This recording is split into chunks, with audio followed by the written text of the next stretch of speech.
Greetings and salutations. Did a guide video that kind of outlined everything in the legacy mode, but people still had some questions. So I'm going to go through in this video and break down how you would progress throughout the mode, starting in the closed career at a very small school and then working your way all the way up to a power school. Before you watch this video, do go back, watch my full guide just so that you can be up to speed on all of the intricacies of what we're going to be talking about here today. But this video is going to progress in 3 different phases. First, the small school phase, then the mid-major phase, then the power conference phase. Let's go ahead and get started with the small conference phase. So the first thing you're going to want to do is make your coach. None of this really matters, but just make them however you want them. Now this is what does matter. Your starting attributes. So your starting attributes, you always want to start out by maxing out charisma. And the reason why you want to max out charisma is early in the game, you need to create a talent discrepancy between you and the other small conference teams. That way you can just coast to victories and start leveling up your coach. You'll gain more of these points for attributes as you progress throughout the legacy mode, but you'll have to do things like win an in-season tournament. You'll need to win 20 wins in a season, regular season conference tournament, championship, things like that. You can find a list of those things here. All you have to do is go to the coaching profile, click in the right stick on your coach, and then you just tab over and you'll see all the list of legacy goals that you can complete to gain attributes. But right now, we just want to focus on leveling up our charisma so we can get the best players possible. You have to start building this in year 1. It has to start in year 1. Typically, you're going to get like 2 more points at the end of your first season just because. So we'll at least be in A in charisma, but you want to first level up your charisma, then your teaching, so that way you're creating that talent gap. Now we have to pick where we're going to coach at. This is very important. The best start is going to be somewhere in either New York or California. If you can get in the New York or the California area, those are the best starts. St. Francis, this is a fan favorite. This is pretty much everybody's favorite start. But my favorite start is Sacramento State, because California, they don't have enough schools to recruit all the players that they produce. So you've got a really high chance of getting an All-American here if you play your cards right. Other schools that are great to start because of just the talent base you have to recruit with would be Tennessee Martin, Texas Southern, Norfolk State, Long Island, New York, Texas State, St. Francis, PA as well. And then the 2 DC area schools up here, Maryland, Eastern Shore, and Howard out of the MEAC. Now, if you want a real challenge, you could try starting somewhere like South Dakota State, but that's going to be a real challenge because it's going to be hard to recruit there. But for the sake of this video, we'll be going with my favorite start, Sacramento State. Now, remember what we said, the talent discrepancy, that's the thing you want to cultivate most in this mode as you're starting. In phase 1, you want to cultivate that talent discrepancy. There's 2 things you can do to do that. You can, 1, do what we did with our head coach. You can max out your charisma in order to get better players. Now, that's not going to matter as much for your assistants. What's going to matter more for your assistants starting out is going to be teaching, because that'll help your players develop faster. So whenever you first start out, you want to have your teaching stat as high as possible for both of your assistants. That's all I'm going to worry about, teaching. So the first assistant I took, fairly simple. He's got the highest teaching stat out of all of the available guys. So now I got a couple of guys with a C. So I'm going to see who has the best charisma out of those guys with a C. There's only 2 guys, Ocasio and Moreno. They both have C- for charisma. So I'll go with, for Moreno, I'll go with him then because he has the higher ambition, which means he's going to develop faster. Now, scheduling is going to be very important. To be honest, you don't want to play a whole bunch of good teams because you're just not going to be good enough to beat them. I mean, you could play a couple, but don't play too many. But go back, look at my previous video. You want to make sure you're not scheduling on any Sundays. You want to have your schedule open, clear games for Sunday, so that way you can fully maximize recruiting. And also, early on in the game, you'll want to make sure that you're doing as many in-season tournaments as possible, because there is an in-season tournament reward that'll give you points for your coaching attributes. So until you satisfy that, you want to schedule the easiest in-season tournaments you can.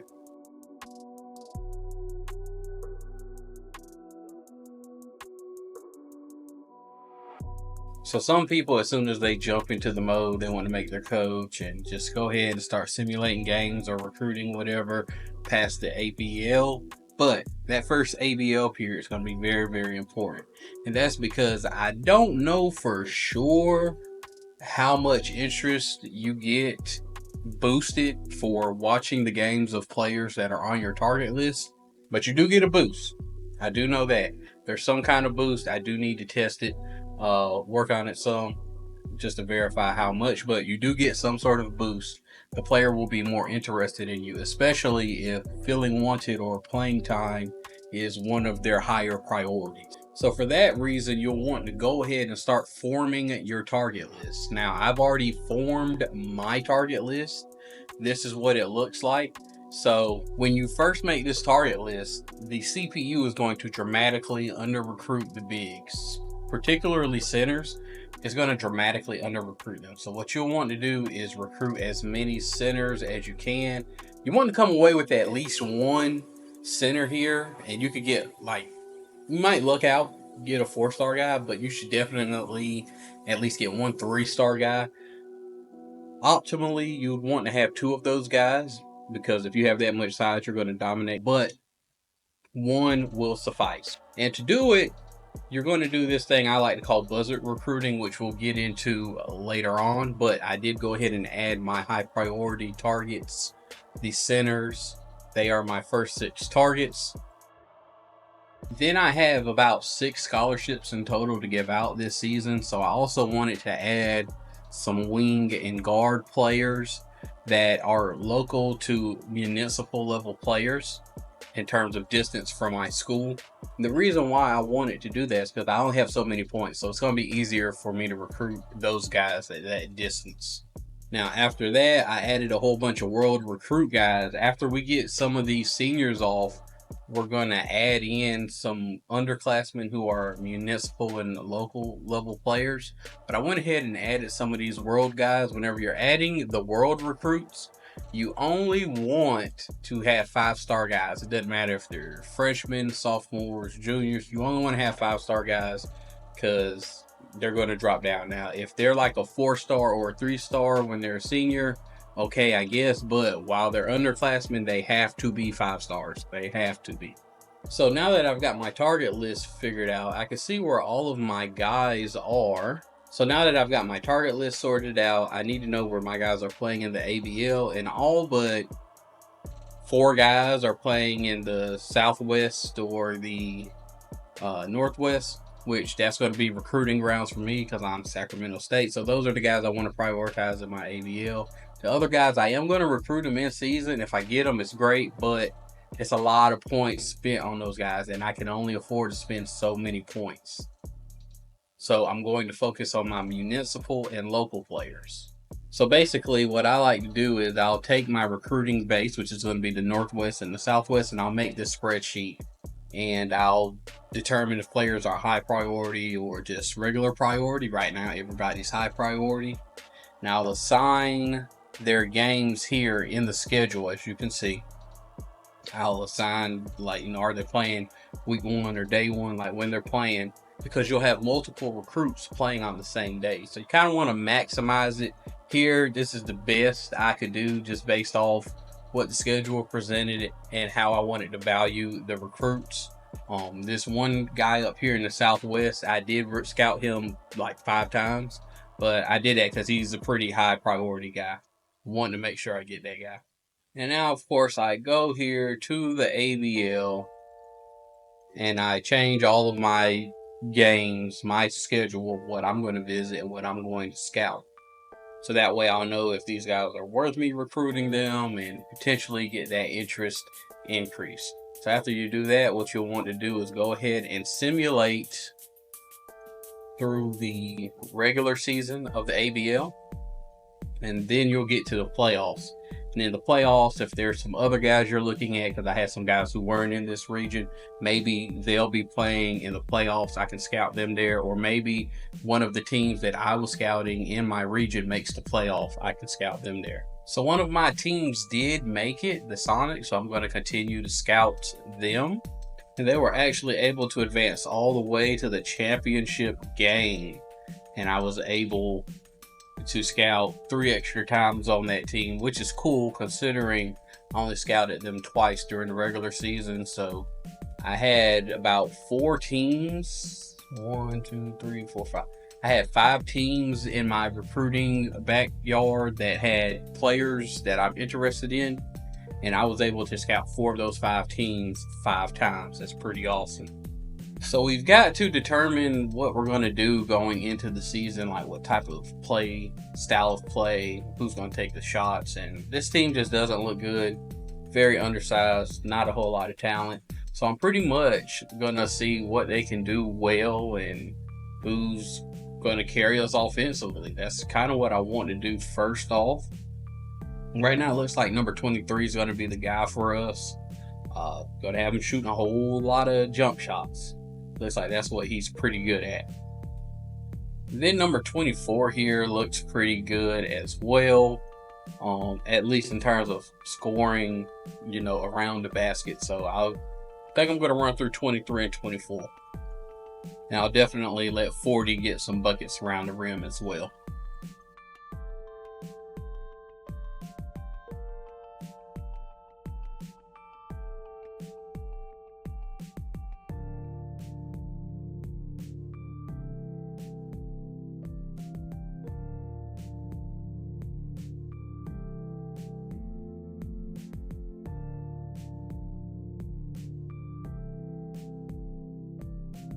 So now I've done the shot distribution. I feel like I can go to my coaching profile and set how my team's going to play. Honestly, I think we're going to do this for round 1 just because we're going to take a lot of outside shots. You know what? Actually, I want to go with Princeton because we just don't have a lot of talent. I feel like this Princeton playbook works with teams that don't have a lot of talent. And defensively, we just don't match up well with other teams. We're not going to be playing a whole bunch of good teams, so I think I want to go with my primary to be this 2-3 matchup. And our secondary defense can be a 1-3-1 just because we don't have a lot of size. I think this is just what we're going to go with because, we don't have the size to defend. Now, we're not playing with a lot of depth, so I don't want to play too fast. But I do want to get out there a little bit. So these are the 01, I think it's the 01 Duke team. I think these are their sliders. They work pretty good whenever you're trying to push the pace just a little bit. I think we're going to sacrifice some of this defense some just because we are playing a zone. And go a little bit more on the tempo side. So I just started from there and worked my way back. Something you just kind of got to fill out, and you may have to change it throughout the season. So now the season is here, and I'm going to get into what I call this Buzzard Recruiting. Basically, what I'm going to try to do is pick off who the CPU's not recruiting before the CPU swoops in and tries to take them at the last minute. Now, this varies. It really varies because the CPUs, they're going to recruit the best players first. So that's why these centers get under recruited, because these centers are always ranked lower, and the CPU is going to recruit the higher ranked players first. And so as long as they're not offering, we can recruit these centers. Now, what's going to determine if we stay in the battle is whether or not someone with more interest offers. If they offer, we immediately have to pull back because we're just not going to beat them in that recruitment. Now, by about this second Sunday here, after this second Sunday, all of the scholarship offers that are going to be distributed in the first recruiting cycle, they should be distributed. So that's when we'll know who we're going to really pursue hard. So right now, we're kind of just shooting in the wind to see maybe who we can get. Right now, that's what we're doing. So I'm here in my target list at the centers. And I'm honestly just going to offer all of these guys. Well, I can only offer 6, and there's how many here? 1, 2, 3, 4, 5, 6, 7, 8, 9, 10. There's 10 of these guys. I'm going to offer all of the centers. That's what I want to offer first, because I want to make sure I get as many of these centers as possible. But that's what I'm going to offer first. But we can't offer them until we get past this first week, after they do the season preview video and final adjustments to the roster on the calendar. That's when you can finally offer scholarships. But these centers are the guys I'm going to recruit the heavies. Now, this guy right here, what's making me think he's going to be futile, like this is going to be a futile recruitment, is that Marquette, they've already jumped on him. And I don't know if they're going to offer, so I may still recruit him, but I don't know. I think that's pretty much a dead work, so I'm going to go ahead and take him off my board because I'll never catch Marquette. Marquette may decide to offer this guy real late in the cycle. But the rest of these centers, they look pretty decent in terms of our ability to land them, so I'm going to offer them all and just see where we get to. Then I do have 1 scholarship remaining, so I'm going to want to try to offer that one of my guards or wings, so I think I got a pretty good chance to land. And both of these 2 guys at the top look pretty good. I think I'm going to go with this point guard. I'm going to go with him.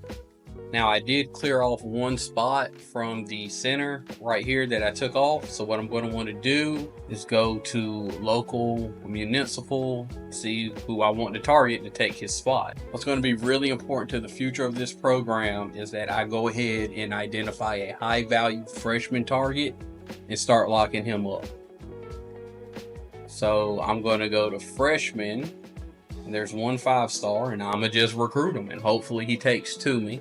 Because over the course of 4 years, his interest in me is going to recruit, and if his priorities are staying close to home, playing time, and feeling wanted, I'm the perfect school for him because I'll be able to offer him those 3 things in a way that nobody else could, because no one else is going to have the amount of playing time that I'll have for him. Nobody else. So for that reason, he won't feel as wanted anywhere else, and we're close to home. All right, first week after we offer scholarships, and we're going to check in and see how things are going with the guys right now.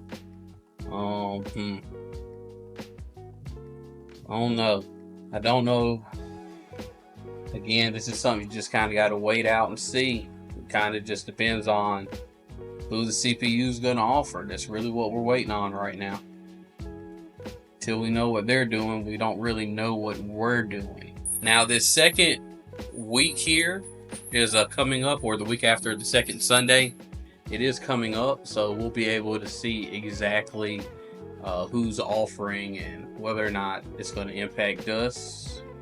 So nobody offered this center out of Montana. I really hope it stays that way. I'd really like to land them. Nobody's offered any of our guys except for this center, so we can take him off the board. So we're not getting them. It's best to just go ahead and cut your ties as swiftly as possible, to be honest. To be honest, I don't think we're landing this guy. I think Fairfield's going to end up getting him because they're a smaller school, so once they start recruiting him, it's going to be over. This guy I think we can land. All right, so we got 3 center targets. I think that's optimal. We also can now offer more scholarships. I think this guy right here, it might be dead works. I think Santa Clara is going to end up getting that guy, but we're still going to recruit him. Same here with these other guys, but we're still going to recruit them. We cleared up 2 spots, so now we're wanting to go to our juniors on local and municipal and start recruiting those guys. And we just want to target the guys right now. Like, we're not really scouting for anything or any prototype of player, anything like that. We just want to get the best players. So we're going to go ahead and just add them to the target list. So you see where we are on the schedule this first week right here. This is going to be where the recruit signing period opens. The week after is going to be where it closes. So you have 2 opportunities to sign guys before the season ends, and it's right here. We want to go ahead and see who we're going to sign, who we're not. One guy we're not going to sign is this point guard right here, so I'll go ahead and rescind his scholarship, take him off the board. Nobody else has any offers yet, so we're still in the clear on that. I want to go ahead and do all of my visits, as many as possible, and get as many recruiting actions out of the way as possible. Now, it still looks like we're in pretty good position to land all of these guys. This is going to be a whole lot more clear a couple weeks after that early signing period. So that first week passed, none of our guys signed to us or anybody else. Now we're going to go to this second week and see what happens. Now, there's no offers yet on any of those guys, but just because there's no offers doesn't mean that they won't get offers. That's why I said things will be more clear a couple weeks after this signing period. So we're going to go forward and see what fruit is baked. So it's the first week after, and Santa Clara offered this guy, so he's pretty much got to be off our board, which is, it sucks, but hey, what would suck even more is if we were still pursuing this guy with no chance of getting him. So now we got one more scholarship left that we can allocate, so we'll try to find somebody, maybe a junior college player who's not really being recruited that heavily. I think we're going to go for this guy. Hopefully we land him. Same with this guy right here too. We'll go ahead and get rid of him and replace him as well. And then in a stroke of luck, we were able to find this guy right here, a local player out of San Jose, California. For whatever reason, San Jose State doesn't want him, but he's 79. We may not get him, but still, like I said, Buzzard Recruiting, we're just going to try and see what we can pick off, and he may be one. He may be one of the ones we get to pick off. So now that we're here, we're caught up, what I'm going to do now is just simulate up till conference play starts, which is about right here.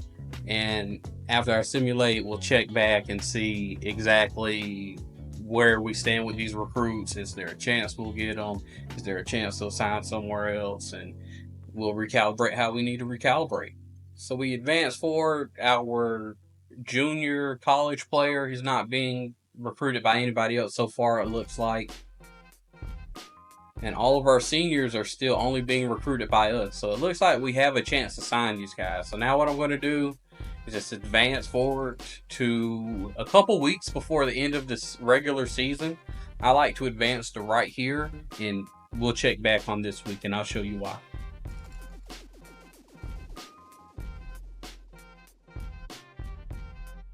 Hey, we coached ourselves to 10 wins.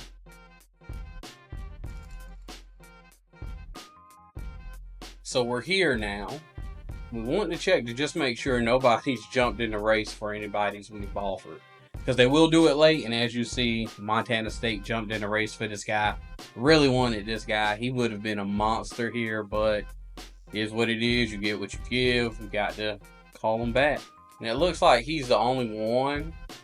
So we'll look for one more guy that we're going to come back and check again the week before just to make sure nothing else has changed as well. So we're going to come back again here on this week and check again just to make sure we didn't lose out on any other recruits, just because this little symbol right here means the in-season recruiting is done.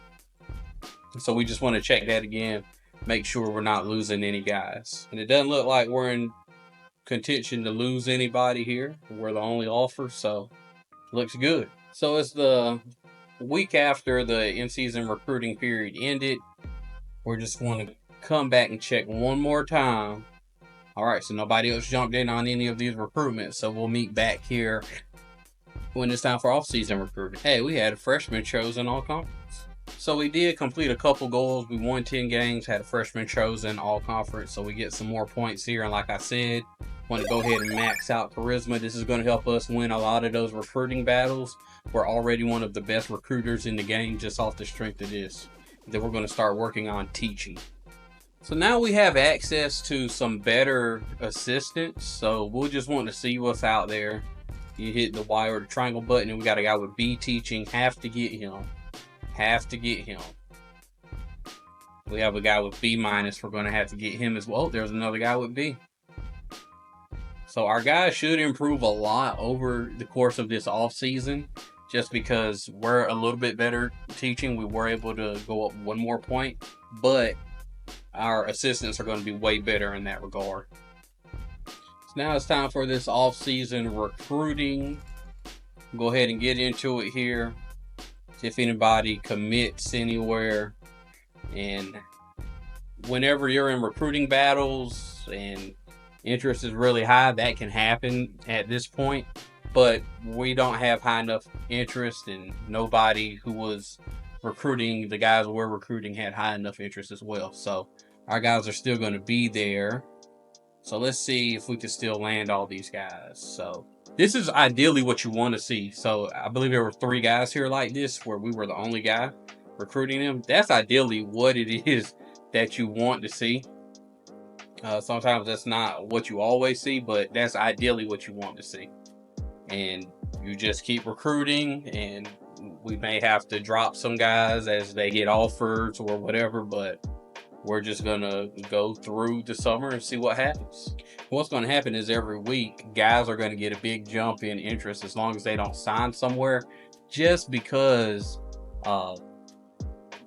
the other scholarships are getting taken up, so they're gonna be more interested in your school. But we lost a guy here, as you can see. See who it lost. Oh no, baby. Well, it's okay. He was a stretch anyway. We were just trying to see if we could get him. So we're just going to go through and add another guy here. I mean, that's all we can do. He has no offers. Maybe we'll be able to sign him before anybody else jumps into this race. Sometimes the guys jump into the race and sometimes they don't. When you're at these lower level schools, you just got to take the chance. Now, we did sign one guy here, and two guys signed with somebody else. Good googly moogly. But we did get the center we wanted.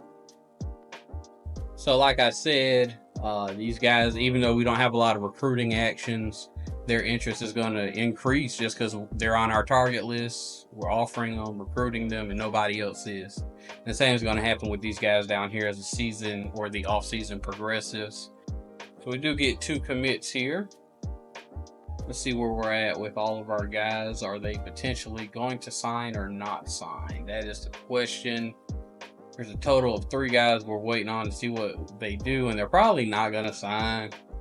And to be honest, I'd rather not sign guys than give scholarships to guys who suck. So, I mean, if these guys don't sign, they don't sign, and I'll be perfectly fine with that. That's just how I roll with it. So we were unable to sign anybody else. Now we're just going to go into season number 2. I'm not going to show you guys as in depth. Whenever interesting things happen, I'll show you, but I'm just going to pretty much broadly be showing you the recruiting classes and how we do roster management for the rest of this phase going forward. Just know the same techniques I use there, we will continue to use throughout the entirety of the sim. Yeah, so we're getting ready to do ABL Scouting on Season 2, and yeah, we have no chance of landing that guy from last year. These Worlds guys, we're still going to keep them up here. We may offer them. Actually, I am going to offer them because that's the thing about the World Recruits. You can have them up there and have a chance of getting them without having to waste a lot of points. So now this other guy, there's a chance. Don't think we'll land him, but there's a chance. I'm going to go for it. Then I need to find 2 other guys that we're going to scout. So what's good, though, is that because of how we recruited, we brought in these 3 guys. These are going to be 3 immediate impact guys. We're going to add size, skill, athleticism, everything. So we're going to be a much improved team just off the strength of that. So I'll just now need to see how these guys fit together. So this guy, I changed him to a small forward. He can go back to being a shooting guard and just do what he does, which is shoot jumpers. That's all we're going to count on him for. We'll go back. Yeah, that's all we had him doing, shooting shots. He can stay at the 3. Now we have our best 2 players are center. So one of these guys is obviously going to have to move to the 4. And generally, I like to do the smaller guy, and he can hit middies a little better. Yeah, he's a little bit better of a jump shooter, so that's what I'm going to go with. Now our other big here, just kind of want him taking shots at the rim. That's it, not handling the ball, but taking shots at the rim. Now this guy right here we picked up, looks like he'll be able to get to the rim a little bit. So we'll have him take some close shots, a few middies. but we really want him taking close shots and driving a little bit. Now, I also need to adjust the roles of the guys that came back from last year. So this was our shooting guard. Again, he's a real good shooter, so I'm gonna still have him shoot, but maybe have him shoot less, just because he's not like a super efficient guy. He can hit them, but he's not super efficient. So I'll probably only rely on him for threes. And this guy right here, only thing I really want him to do offensively is take some close shots coming off the bench. Outside of that, he'll be a rebounder for us. Now we'll take a look at our rotations here just to see what we got. We might can go, we'll keep it at 8. We'll keep it at 8. Not a whole lot of depth. So I think I'm going to change it to motion here just because I don't really know what to do with these guys like that. We can go man-to-man here actually now because we have some size. We will go with the 1-3-1 matchup for the secondary defense just to throw in some variance on the defense. And let's go to half court press, and instead of always, let's just do occasionally. We'll go back to these 0-1 Duke sliders as default, just because I think we're a lot more better equipped to run that this year now. So we're here getting ready to start recruiting in season 2, but just showing you that we're bearing fruit here with the local guys that we're recruiting.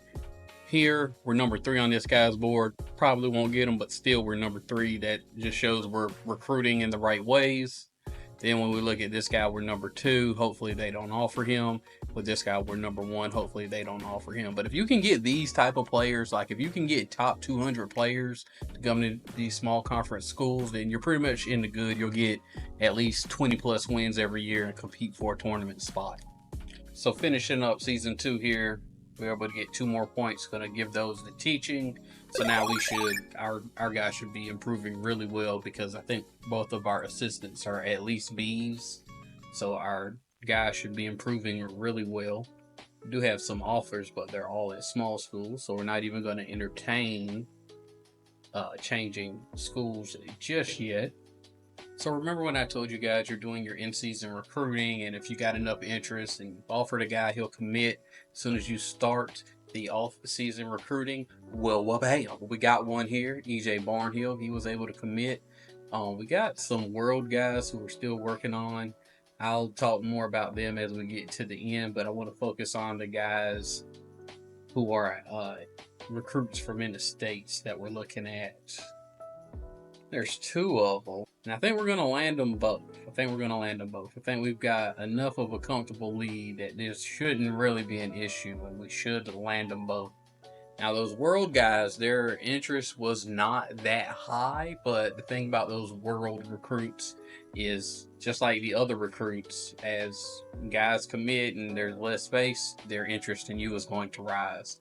So we'll just kind of gauge it and see where it's at, and whenever it's time, if we need to switch, make a move off of them, we'll make a move off of those guys, but I don't foresee that happening. We'll probably make that decision either this upcoming recruiting week or the week after, because if it's not going to be then, we do have to start working on somebody else. And I think he'll commit, and he might, but this guy right here, he's not. So I'm going to take him off and we can start working on somebody else. And the way we're going to decide is we're going to use our filter. So we'll do low interest. And we'll sort by how good they are. And we want seniors. I don't really like the JUCO players like that. They're not really my cup of tea.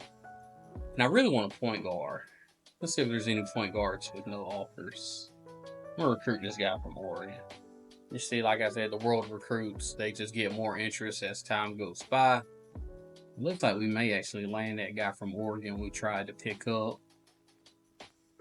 It's going to be rough, because it's really going to depend on how much interest we can generate within 2 weeks, and it may not be enough. We signed that world recruit, our first world recruit. I think we're going to sign the other guy as well. Yeah, he's at a 92. He should sign. And that 2-star guy, see, look, he's at a 74, right? So to be able to do the recruiting visit, you have to be at 75. So before I do anything, I'm going to do phone recruit. He's at a 76, so now I can do the campus visit. So he'll come to our campus, and now I'm pretty sure I'm going to sign him now at the end of the off season. And wham bam, thank you, ma'am. We got him. We got him. So this is what our recruiting class looks like. This is a really good recruiting class for a small school. We were able to fill 6 scholarships, 2 world recruits, and 3 3-star recruits. Honestly, once you're in the low 3 stars, you kind of don't want to be recruiting that, but we got a low 3-star here kind of because we had to. Here he's like 220, so he's not, well, 230. He's not that low, but once you get about 250, that's when you're like, all right, you're going to notice a real drop off in the level of talent.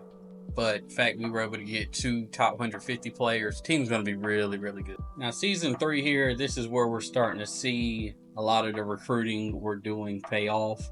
So we're starting the season number 3 as an 80 overall. We're going to be able to out-rebound teams. So when I do my roster management, it's probably I'm going to build the team towards, which you can see here. We do have a lot of freshmen and sophomores starting, so if we tab over, we'll see there's not a lot of game experience, not a lot of team unity. That may hurt us some in the simulation. So even though if we take a look here, we are pretty much by far the best team in our conference. The only team close to us is Montana here, and they're at a 78. They're the only team that can reasonably contend with us on paper, but with the team unity and lack of experience, we may struggle some. So whenever you get to this point, don't get discouraged. That's just kind of, with the unity, that's just how it can be. But what I do know about our team is that we have more talent than anybody else in the conference, and honestly more than a lot of the other teams we're going to play. So we're going to run and gun them. We got more talent, we got more depth. We're just going to try to run teams off the court. I think that's the best way for us to amass wins against these less talented teams. And that will be kind of your key to racking up wins when you're in a small conference and when you're in the mid-major conference.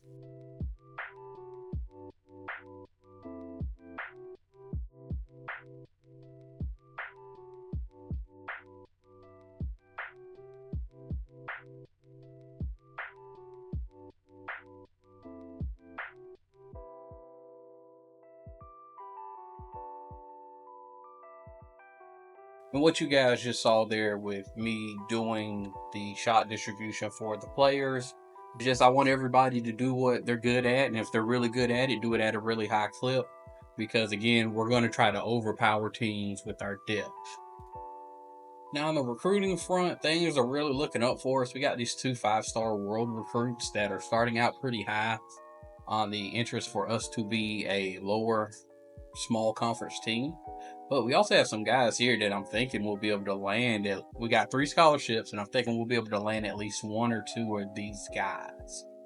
So you see right here, we're in the running for these guys, and it might look like, oh, we're not going to land them. But remember, the CPU is going to under-recruit a whole lot of these guys because they're trying to sign the top guys first.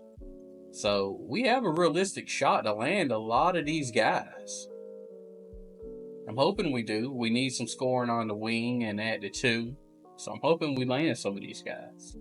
Here's a look at that guy that we said we were going to track for 4 years. One of his priorities is playing at a big program, so we should honestly probably let this go. But I'm going to see it through. So just to recap this season, we ended up going like 15-13. Like I said, the unity, experience, it all plays a part. And that's really kind of why it went the way it went. I did some lineup adjustments and game plan adjustments throughout the year, but it never really helped, and we had some injuries as well. But got 4 more points, so I'm going to want to go ahead and max out this teaching. Let's see where we're getting offers from. Oh wow, we got a offer for Townsend, and this actually is a good job.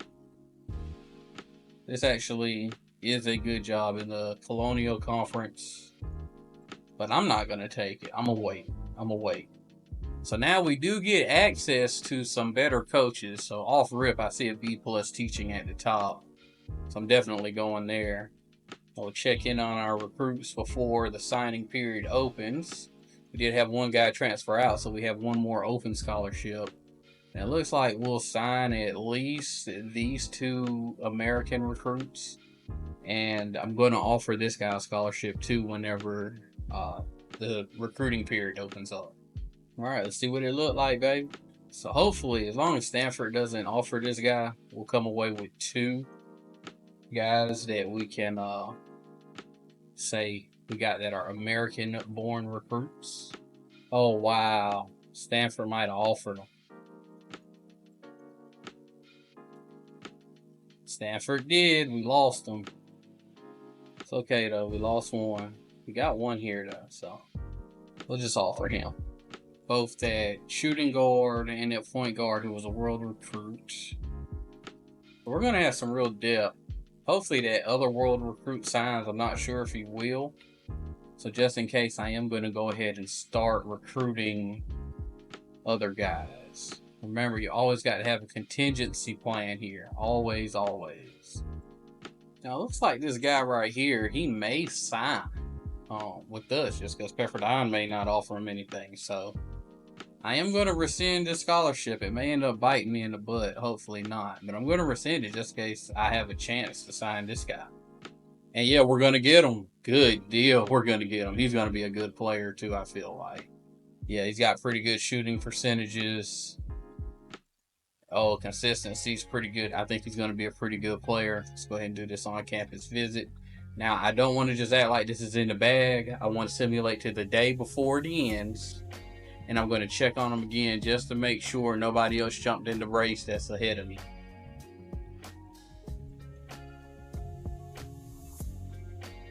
And nope, so he'll be mine.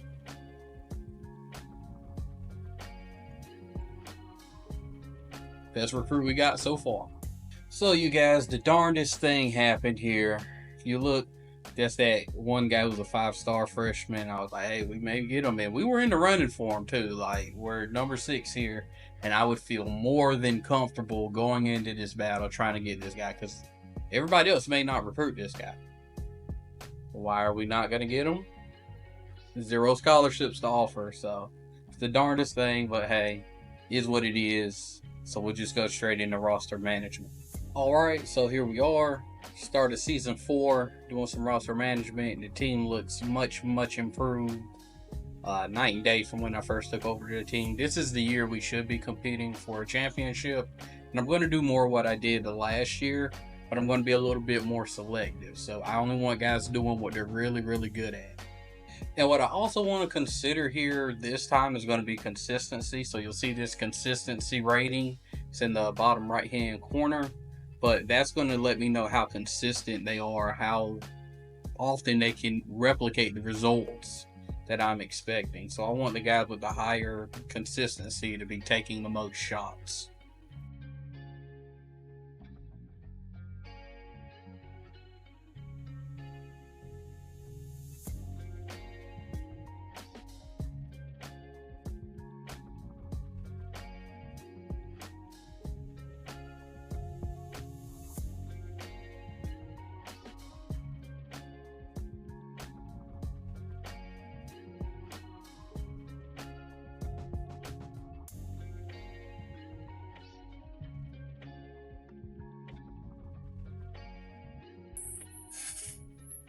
So now we're going to do our rotations. It's a basic 9-man rotation. Semi-alternate rotation as well. But what I want to do this time is I want to make sure certain guys have more playing time than others. So our front court here, I really want them to see the most of the time. But our front court bench, I think they might be getting a little too much time. Let's do them 12 minutes apiece. We'll have 2 guards coming off the bench playing 10 minutes.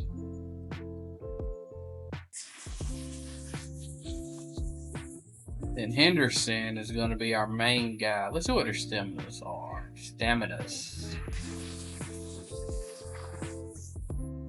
So I'll put them at 30 minutes and put him at 35. And I want Matsui to play as many minutes as possible. So I'm going to up him too. Just because he's the guy. I mean, he's our only real point guard in the rotation right now. So I need him getting the minutes.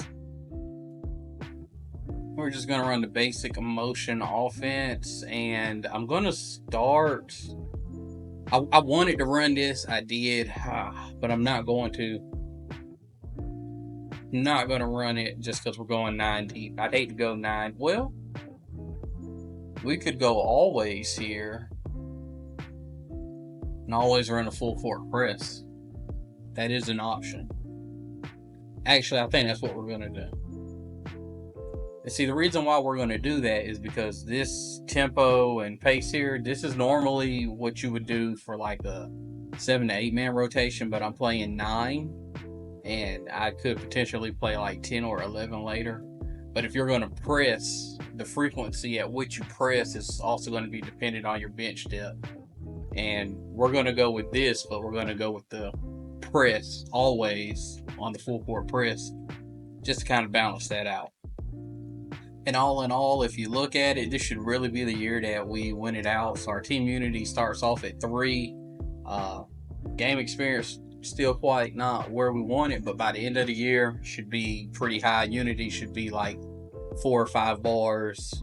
We're an 85 overall. If you look at the other teams that are in our conference, nobody's even sniffing in 80. Well, Montana's sniffing in 80, but we're still like 6 points higher than them. So we should dominate conference play. So it's a lot of goals I'm looking to get this year. We should be able to get 20 wins, win the conference tournament, win the regular season conference. These are all things that I would be expecting in year 4 when you're following this template that I've built.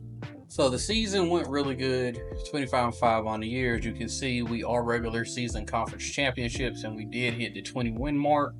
And we would also dominate in the Big Sky Conference tournament, meaning that we would get an automatic bid in the NCAA tournament. And our game is going to be against Boston College. We're 12 seed, there are 5.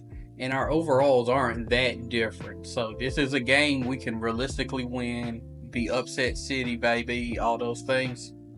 So I'm going to show you guys how to game plan for NCAA tournament games, because I do game plan a little bit differently for those. So the first thing you want to do is find the team you're playing. So you go to standings. You'll find their conference, and Boston College is going to be in the ACC. You're going to hit in the right stick, and that'll bring up this page right here for them. And you're going to cycle through with the RB or L, or RB, LB, R1, R2. You're going to cycle through until you get to this. This is going to be pretty important. So it kind of gives you an insight into how they play a little bit. Lets you know who's going to be the threats, scoring the ball and whatnot. They got a guy who's averaging 22 points in the paint. That's scary. That is scary. He's also one of the guys to foul, though. And then they got a guard averaging 15 a game. So it just kind of gives you a little insight. And it looks like what they're doing is they're playing from inside out with their big man. It's kind of what it looks like. Now this is very important. Now this page right here, you need to simulate all the way up to the game and then select not to simulate or play it. This is going to let you know what they like to do. So they like to run flex, and their shot distribution is going to be short. So they're not going to shoot a whole lot of threes. So I don't really have to bank on them taking a whole bunch of threes. So I could probably get away with running zone this entire game because they're going to shoot majority of their shots on the inside. Then they also give you tips here, like what they do in terms of offensive tempo is normal, fast break. They don't really go for fast breaks. So that means they're going to, and so if you hit RB again, it'll show you the other corresponding thing. So fast break goes with defensive rebounding. So defensive rebounding is going to be very high. So our team right now, we don't really go for a lot of offensive rebounds. And maybe we need to go for some. Maybe we do, to try to counteract what they're going to do there, because they're really going to try to rebound the ball on the defensive end. Then crash the boards. I believe that goes with transition defense. So they're really going to try to crash the boards, and they're not really doing transition defense. So I might need to be looking to get my guys out there running. Like, we might need to do a lot of fast break offense. Pitch depth, it's normal. They don't really go too deep. We'll look at some other things here. They're real loose on the defensive pressure. So just looking at the things I've seen here, I think we can really try to outscore them. They're also going to run this zone here. I think we could really try to outscore them here, and I think that's what we're going to do. Then they'll also have suggested strategies for you down here at the bottom. So on offense, it says they can put the ball on the floor and get to the hoop. Consider a zone to stop dribble penetration. That's exactly what I'm going to do. We're throwing zones at them. And then on defense, it says we need to utilize screens to get open shots. I'm assuming that means we need to use a particular playbook. I don't know which one it is, to be 100% honest with you.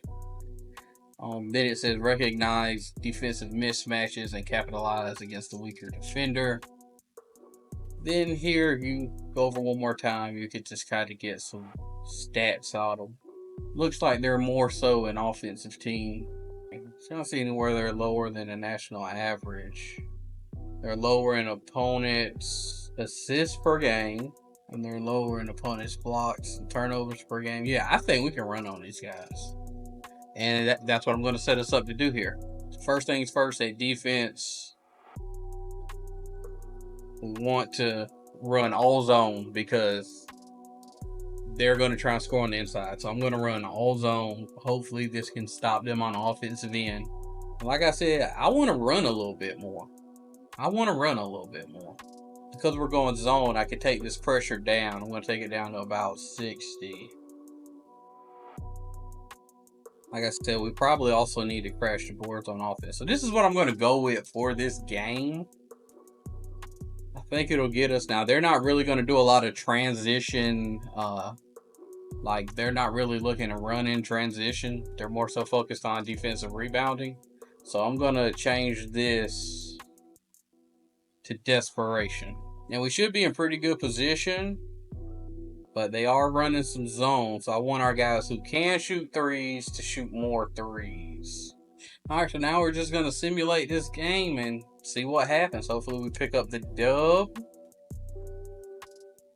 And no, we get ran off the court. Hey, sometimes that's just how it happens. But, you know, sometimes that works, sometimes it doesn't. Golly, what a first half. 41-17. If we didn't have such a bad first half, we might could have got back in there. Looks like Matsui was in foul trouble. So was Pellick. Well, that's that. Now we have 4 more points here. So we're going to want to go ahead and get the teaching up. Now, what's going to be most important here for me is going to be scouting and discipline. So here, scouting, that's going to impact how fast you evaluate recruits in the ABL, as well as just when you're recruiting them, scouting, and doing visits. And discipline here, it says discipline makes practice more effective and increases coaching emphasis effects in games. So I'm going to want to start by boosting discipline as fast as I can, because here it says makes practice more effective. So it's going to help improve my players a lot faster. But after this year, I want to go 1-for-1 with scouting and discipline. We don't have any off-season recruiting to do this year. And one thing that's pretty crazy about that is we're returning everybody. So this team that made a tournament, won 25 games, you know, they won a conference tournament, won a regular season tournament, they're now going to get the chance to run it back and see what we can accomplish. So we're running it back, pretty much the exact same entire team. Not going to change anything. You see where some of these guys improved. Dumont jumped up 4 points. They make a splash in the rotation, but all this means is everybody's better now, so I get to play more guys. So I'm going to go 10 deep. I'm not going to adjust the tendencies. You do want to go back and look through them, just make sure everybody's doing what they're supposed to be doing. But because I bring everybody back, it's really no need to. And we're just going to go ahead and get into it. This will probably be our last season, just because we got some offers last year, but we weren't at the top, so we didn't go with any of the bad offers. But we should be at the top of the offers this year. Also, we're really deep this year, so I'm going to go 10 deep, and this is what I'm going to go with. We're just going to bombard the other team. Like, going to make them run with us, and if they can't, they can't. And boy, oh boy, is that recruiting starting to pay off. Here we have a World Recruit 40. We could probably sign him, but right here, if we could get him, he'd be the crown jewel. 86% interest for this 4-star, number 32 overall ranked, number 2 in the state, San Francisco. And this is what I was talking about. This guy, he wants to be close to home, he wants to feel wanted, and he wants to get playing time. As your scouting improves, you'll unlock these faster through just scouting a guy in the ABL. So you'll know who to target and not to target when you're at these small schools. And he's one of the guys to target. So hopefully we'll land him. So update on the recruits here. This point guard, pretty confident we're going to get him pretty far out ahead of Stanford. Even if they do jump in, I think we'll land him. There's a chance they could steal him, but I think we'll land him. World Recruit, we're probably going to end up signing him. The one that I'm kind of worried about, though, right here. Now, we are number 1, but Oregon was ahead of us, so we just have to keep recruiting them and see what happens. So we're still in the lead here for Reynolds. I'm going to use my visit recruiting action, and that's it, as it's the week before the signing period opens.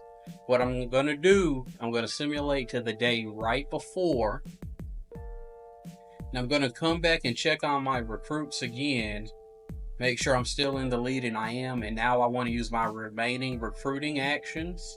This will just ensure that I get them. I wanted to see if Oregon jumped me before those recruiting actions.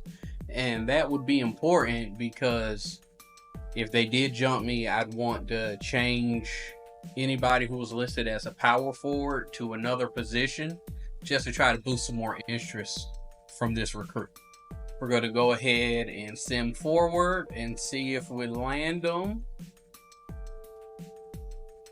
And we landed him. We landed Reynolds. Alright guys, we finished 29-3 in the regular season, 15-1 in conference play. So another conference title here. Told you that this would be the year everything just kind of came together and we were able to dominate, and we did. Conference tournament, we also won that, so we'll be going back to the NCAA tournament. So this time we've got Baylor. We're a 12 seed going against 5 seed Baylor, and we're on paper a better team, which is kind of crazy. They can't play defense. I kind of just want to run what we normally run, but I do want to go and take a look at their team just to make sure that's what I want to do. I want to take a look and see what they do, just to make sure. I don't want to change anything, see if there's anything we can exploit. I don't really think so. I think I'm just going to run it and let it rip since we're the better team. If we win this, we'll get our 30th win of the season. We did it. Not only did we do it, we mollywopped him. If this happened in real life, that coach might be getting fired. Like, he might be out of here. Now we're going against Kentucky. We'll take a look at these guys. I think our scouting might not be as effective just because we've got less days to scout. And also our scouting ratings, they really just aren't that good. They're not going to defensive rebound, so we might can eat on the offensive rebounding end. I might want to change that. They're going to run on the fast break, so we do kind of want to play transition defense. Tell you what, I'll do this. And we're going to turn our defensive pressure up just because they play high tempo. Let's see what happens. Whoa, we won. All right, 3-point win against Kentucky. Matsui, 16-7, 2 steals. Nice game by the lad. And it looks like we'll get to play the number 1 seed, Michigan State, in the Sweet 16. So regardless of what's going to happen now, we're pretty much going to get our lay of the land in terms of the new jobs that come open. We may even be able to jump straight up to a power conference, but I'm not going to do that just because I want you guys to be able to see how I recruit and all that at a mid-major. Now, I think we can turn the defensive pressure down some. They're going to focus on crashing the boards on offense, so we need to get defensive rebounds. We also need to get offensive rebounds. Oh no, we might can run on them, but they're not going to do transition defense. But I don't think we got the talent to run on them, so I kind of don't want to do it. Kind of want to stay away from that.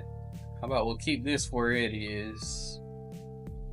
It did say they're going to offensive rebound, so we'll turn that. We'll turn this. Actually, let's turn the defense back up here. Let's see what happens. So we bow out here in the Sweet 16. But hey, we were playing Michigan State at Ford Field in Detroit. Bound to happen, is what it is. Alright guys, so here we are, end of the season. We coached them to 31 dub skis. You get 1 recruiting point.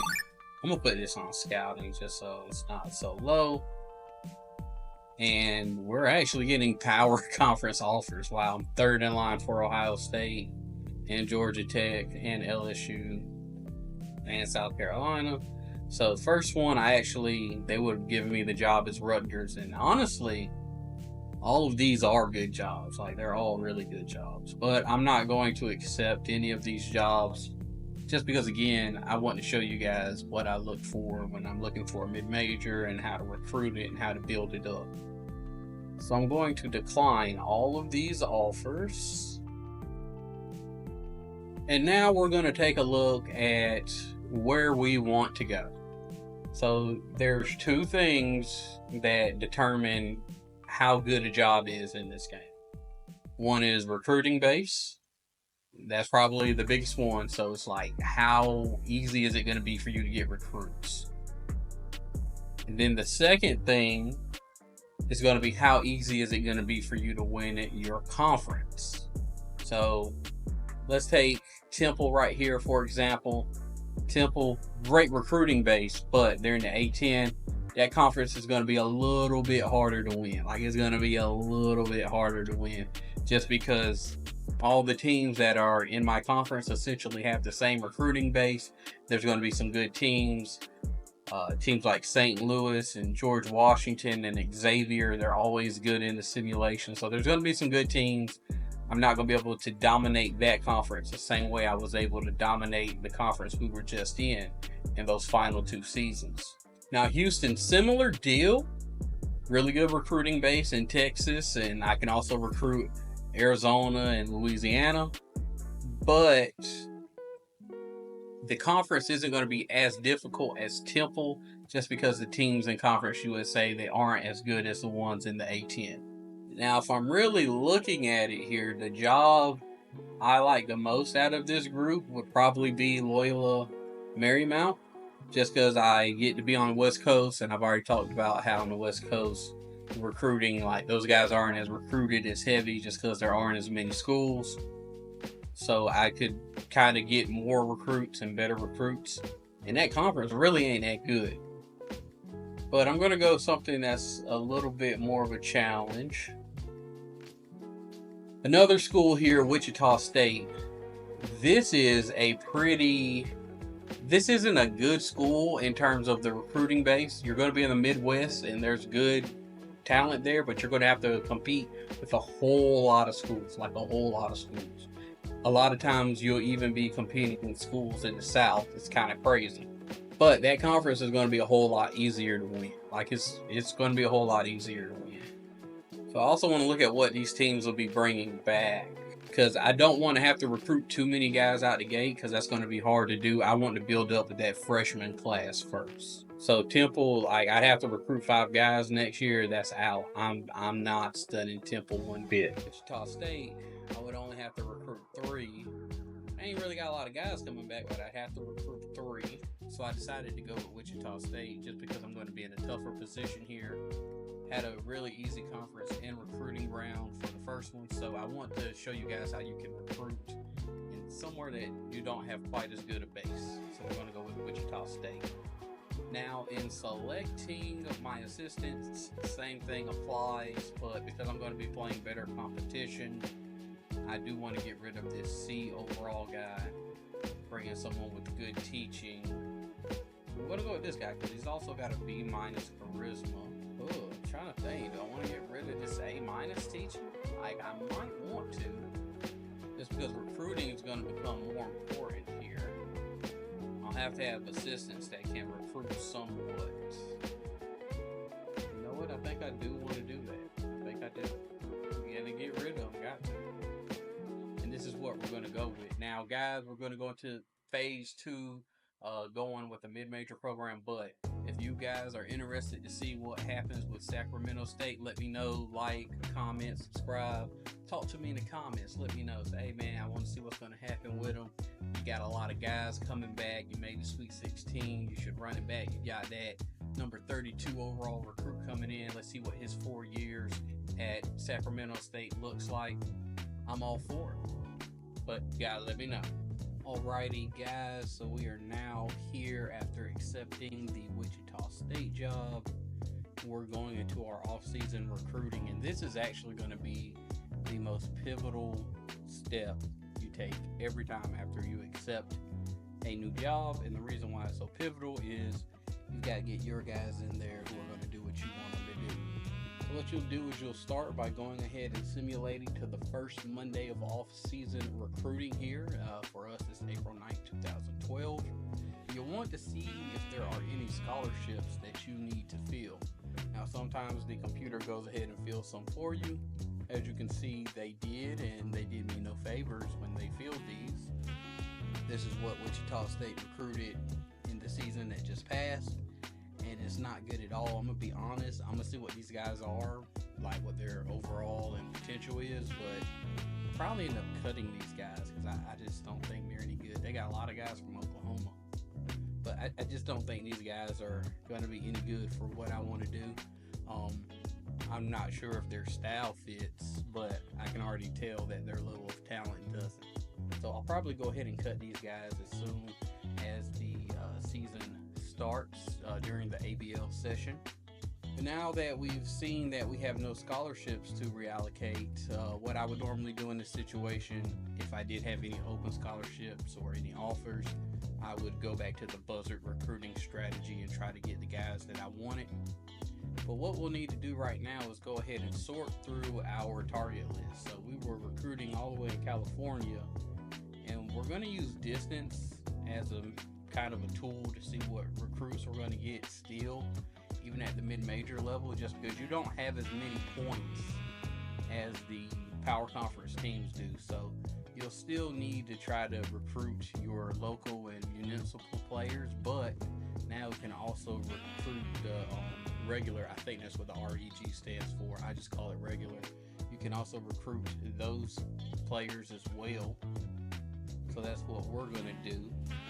Now, I kept these world recruits up here. Again, you only want to keep the 5-star world recruits.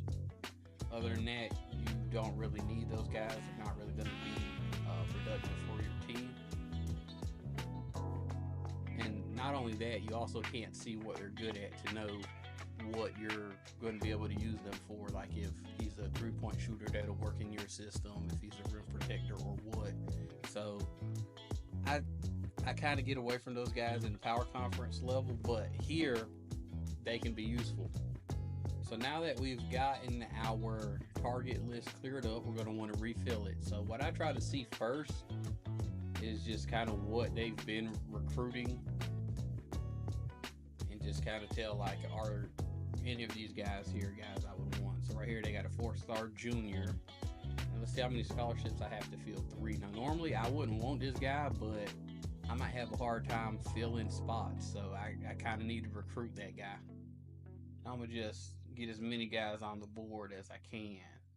Now when I'm with the 4-stars, I really only want juniors, to be honest, because a guy can start as a 5-star his freshman year and he can drop all the way to a 3. So you'll have a bigger potential to drop from your freshman year to your senior year. Also have potential to improve as well, but by the time a guy's a junior, you pretty much know what he's going to be. So I've gone through and I've added all the guys that it looks like CPU was recruiting for Wichita State. Now I need to go in and figure out what guys I want. So I'm going to go to coaching profile, and I'm going to go over this later, but for my system, what I'm going to prize the most is shooting. So I'm going to put 2 shooting priorities on here. And see, what this does is, if we've scouted a player and we know how well they shoot, whenever I go to sort by caliber, it's going to pretty much try to sort or list them based upon who's best in shooting. Now, if I did it in terms of size, it would give me the tallest players with the most weight. If I did it in terms of intelligence, it would give me the players with the highest offensive awareness, defensive awareness, and consistency. But for me, again, I prize shooting. Now let's look at what we got on this target list. Don't think we're really... Oh, well, let's see about the world recruits first. So now a lot of these world recruits, we can sign a lot more of these guys now. Just because it's easier to sign them when you have when you're at a bigger program. So I think we could really sign both of these guys. We may need them. So I'm going to put them on the target list. Now let's go and see. Let's sort by regular now. See what we have available to us. So in terms of juniors, we need about 3 players. And we have a bunch on our target list, so I kind of don't want to add any. And it's going to be harder to increase a junior's interest in you versus a sophomore or a freshman. The freshman, you're going to be able to increase it the most. So I'd really like to go with them. I've already got enough juniors here, so we're just going to go straight to sophomore. Sophomore, there's 4, and we'll need 4, so we can add a couple of those, and we have no freshman targets. So I think we'll add at least 1 freshman target and 1 sophomore target. So if we look at this, it looks like we're recruiting North Texas, Oklahoma, Nebraska, Kansas, Missouri.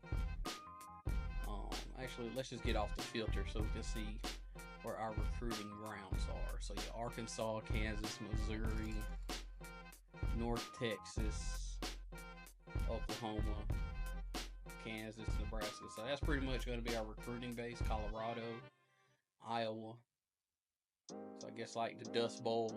And there's some good talent there. So we should be able to get some guys. So we'll want to add 1 freshman and 1 sophomore. So we're really going to need to scout these guys more, but honestly, I like the shooting guard. Do we have ABL stats? We do. Let's see who shot better. Well, neither one of them shot well, but he did shoot 30% from 3, so that's what we're going to go with. It is on low volume, though. And we'll go to the sophomores here. Ooh, got an A- shooting. Okay. Okay. I don't know. I kind of might want this guy, though. I kind of want both of these guys, to be honest. Tell you what, I'm going to get rid of one of those juniors, and I'll come back to him. Tell you what, how about this? How about we get rid of you instead? So we can always add you back later once we figure out what we're doing with these juniors. Alright, so we're good to go now. And there's no recruiting to do, so that's really all I'm doing now because all of my scholarships have been allocated already.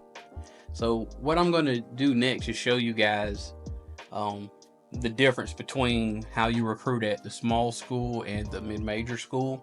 So we've talked about it a little bit about how the base has kind of expanded more because now you can also recruit regular distance instead of just local. So that's one thing that's changed. The second thing that's changed is now it's not just about having more talent than the other teams in your conference. You're going to just naturally have some good teams in your conference, so you're also going to have to scheme around it as well. You're going to have to out-scheme them. Being that you're going to have to out-scheme them, this means you'll have to have a style and know how to use it. So you can kind of go year to year and change your style year to year as you see fit. which is kind of what we did in the video earlier. It works, but to me, it's not the best way to play the game. To me, the best way to play the game is to pick a definitive style for your team and recruit players based upon that that'll fit in that style or system. If you go back and watch the other video I made about legacy mode and just the legacy mode guide video, I go into some of these styles, but now I'm about to go into a style that I didn't really go into. It's a style that I think is the best one in the game, and it's the one that I currently use.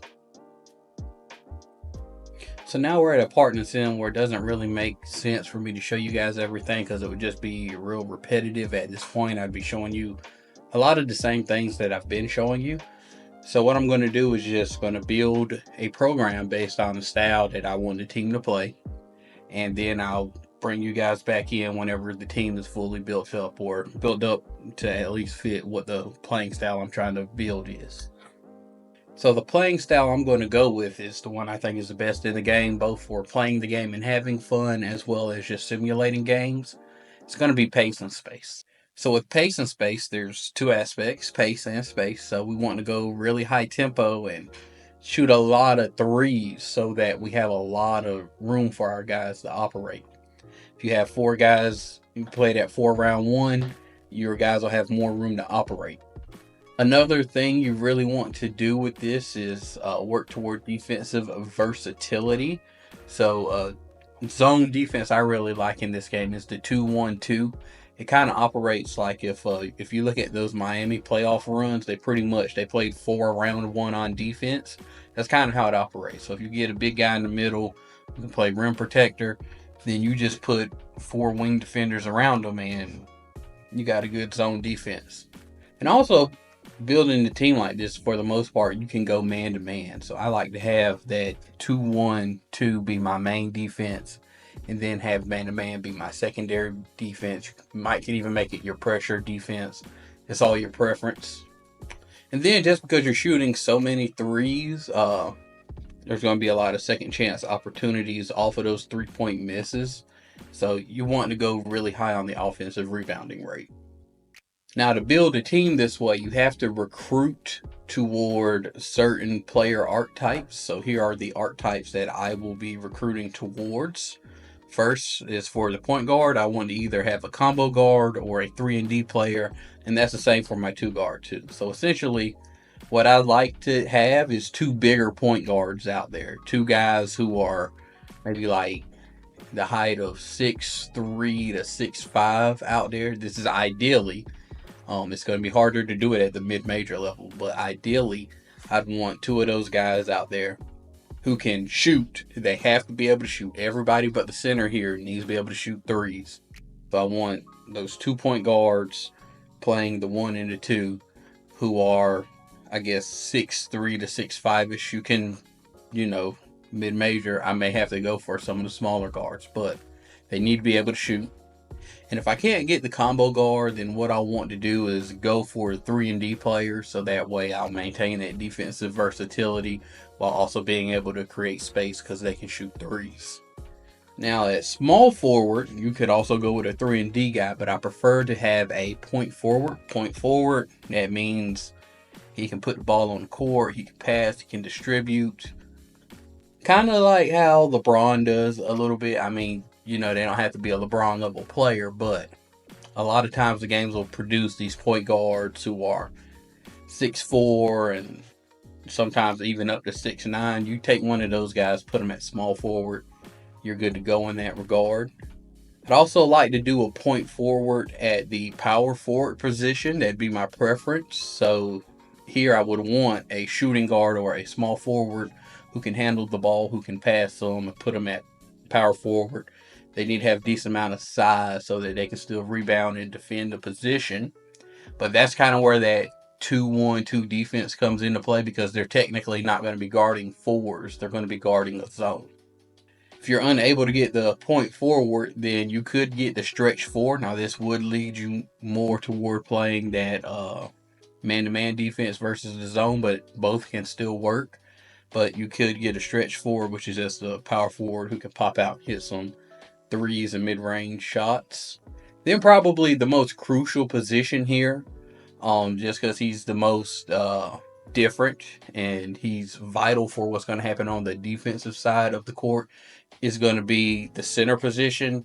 And with that center, you want to get someone who's either a glass cleaner or a rim protector. So if he's a glass cleaner, need him to have really high rebounding stats. If he's a rim protector, need him to have high low post defense as well as blocking. Now, your centers you're going to bring in the game, they'll typically be one or the other, but through training, you can boost up whatever they're lacking. So that's how I'm going to build the team. I'll bring you guys back in whenever I get the team built up to about where I think they fit this style. Yeah, so we're in season 5 here, and I've got the team built up about where I think they need to be in order for us to really play this style that I was showing you guys or that I was telling you guys about. So here are our rotations. So we got these 2 combo guards here, and as you can see, they both can shoot threes. Then we've got a shooting guard that we recruited here at small forward, changed him to this position. He could shoot well enough for the small forward position. And then we've got this power forward here. He's a bigger size small forward. He was a small forward, but we converted him to the power forward position. And he'll play kind of that point forward position for us. Then here we've got our center here. He's going to be our rim protector. So he's got pretty decent low post defense and blocking stats, as well as good rebounding stats. And then what's going to be really important for the sim is how you distribute your minutes. Here I've got a 10-minute rotation. By the time I get to the tournament, I like to short this down to about 8.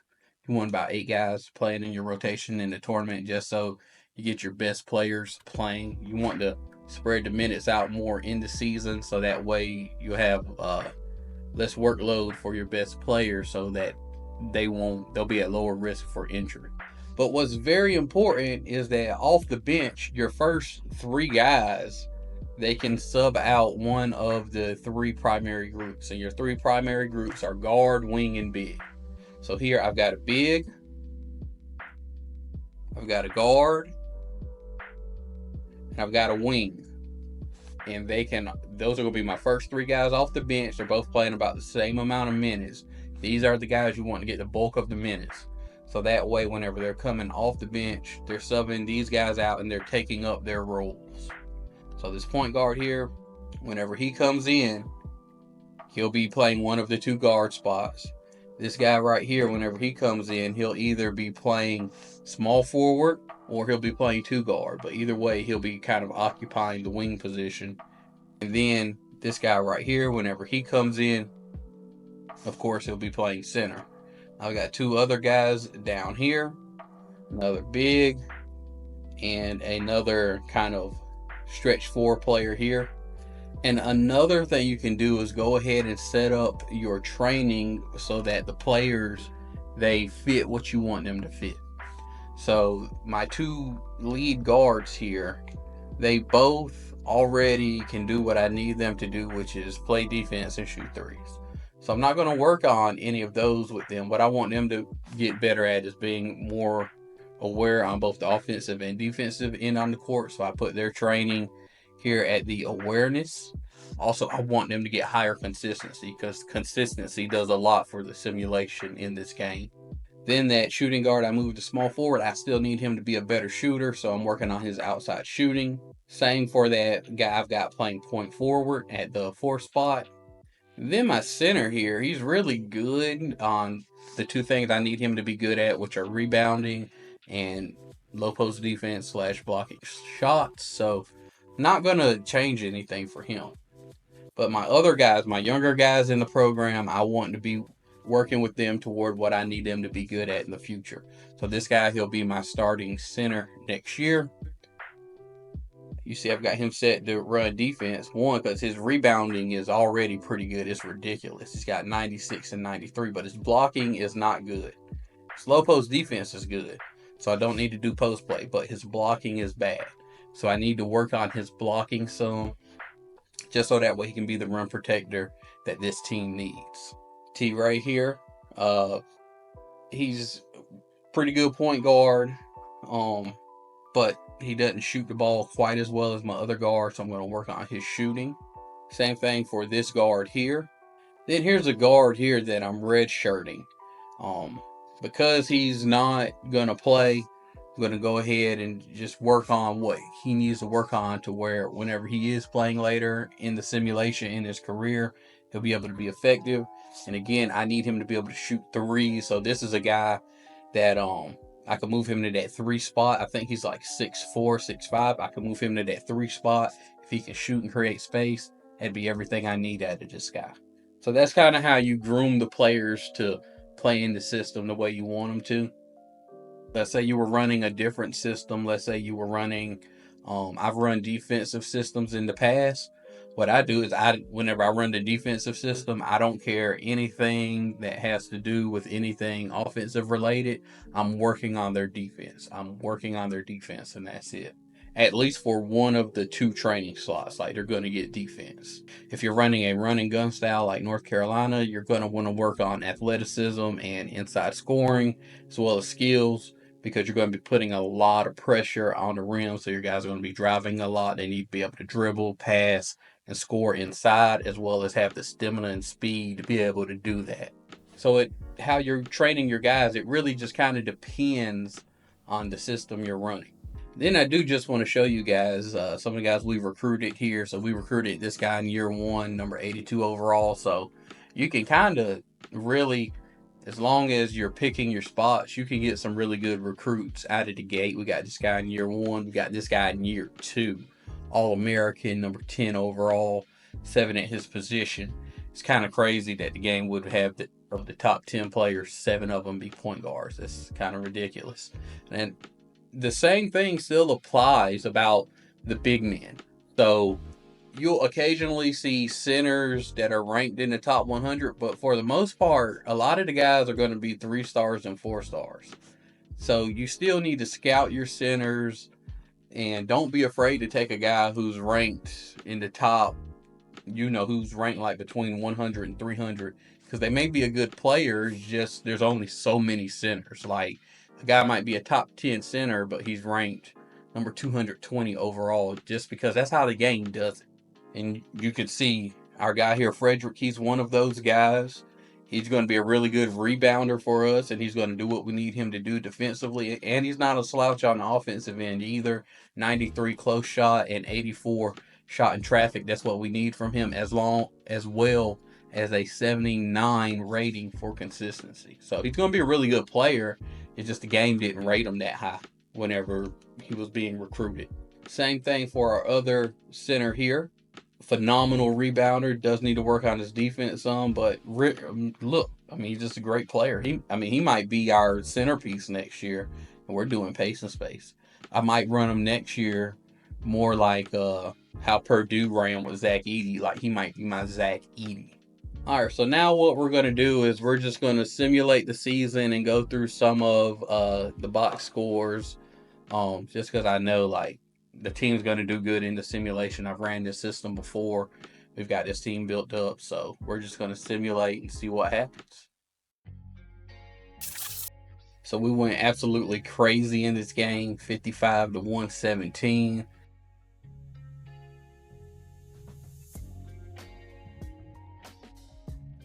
They went crazy in this game. If you check out our point forward here, they don't have the best ratings whenever you switch them. See, he's only an 84, but look at the stats he's putting up. They're really effective at these positions.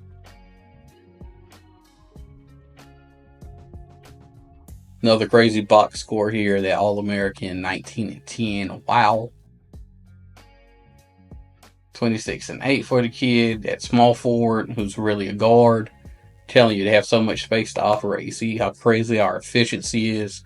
30 for 57, 13 to 23 from 3. Number 24 ranking for the lads. And you can see here how effective the fact that we have an actual playing style is, because we're putting the guys in the positions that they need to be effective and win basketball games. And they're doing just that. And this negates the issue that a lot of players tend to have in the simulations which is that the team is really good and way better than the other teams that they're playing, but you end up losing a lot of games that you should not lose. And it's kind of because you're just amassing talent, putting them out there, and you're not really telling them what to do. 200 career wins. But here we're kind of orchestrating them, putting them. Whoa! Crazy game here. We got 4 guys with 18 plus points. One guy had 18 and 10. One guy had 20 and 6 with 3 steals.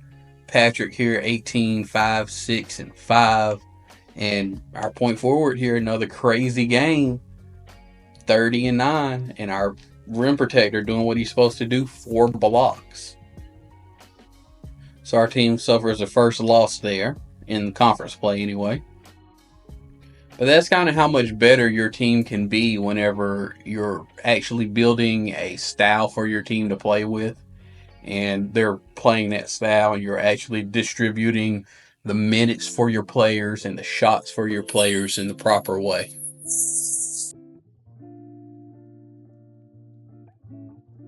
And we just ran roughshod through the conference tournament. This is insane. I'm telling you, this is how good your teams can be. If you build with the play style, you allocate minutes toward that, and you're properly recruiting towards it. Remember all of the things I showed you earlier in the video about how you figure out which positions you're going to recruit. That makes sure that you get the rotations like we have here, where you have a big, a guard, and a wing coming off to spell your players. That's what you want to do. So that way, when your best players have to sub off, or if they get hurt, you could fill in with your next best player, because you want your next best player to be in that same group position. Now, we were able to secure a 2 seed in the NCAA tournament. Our unity is maxed out.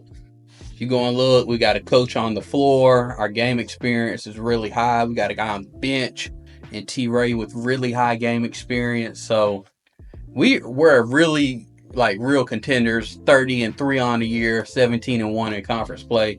We are real contenders. Look at that shooting. Overall, that's what we built this team for. We're 98 overall, and we played like a 98 overall all year long. And once you get your team to this point in the NCAA tournament, you kind of don't want to go tweaking your sliders and stuff too much. You do still want the game plan like we did before, but if you feel like you're the better team and your guys can go in and execute your game plan, you don't need to change too much. So this first round game, not going to change anything because we're a much better team. And see, this is why having your best 3 players off the bench being guard, wing, big, this is why it matters. Because Frederick here, he played all of 7 minutes because he was in foul trouble all game long.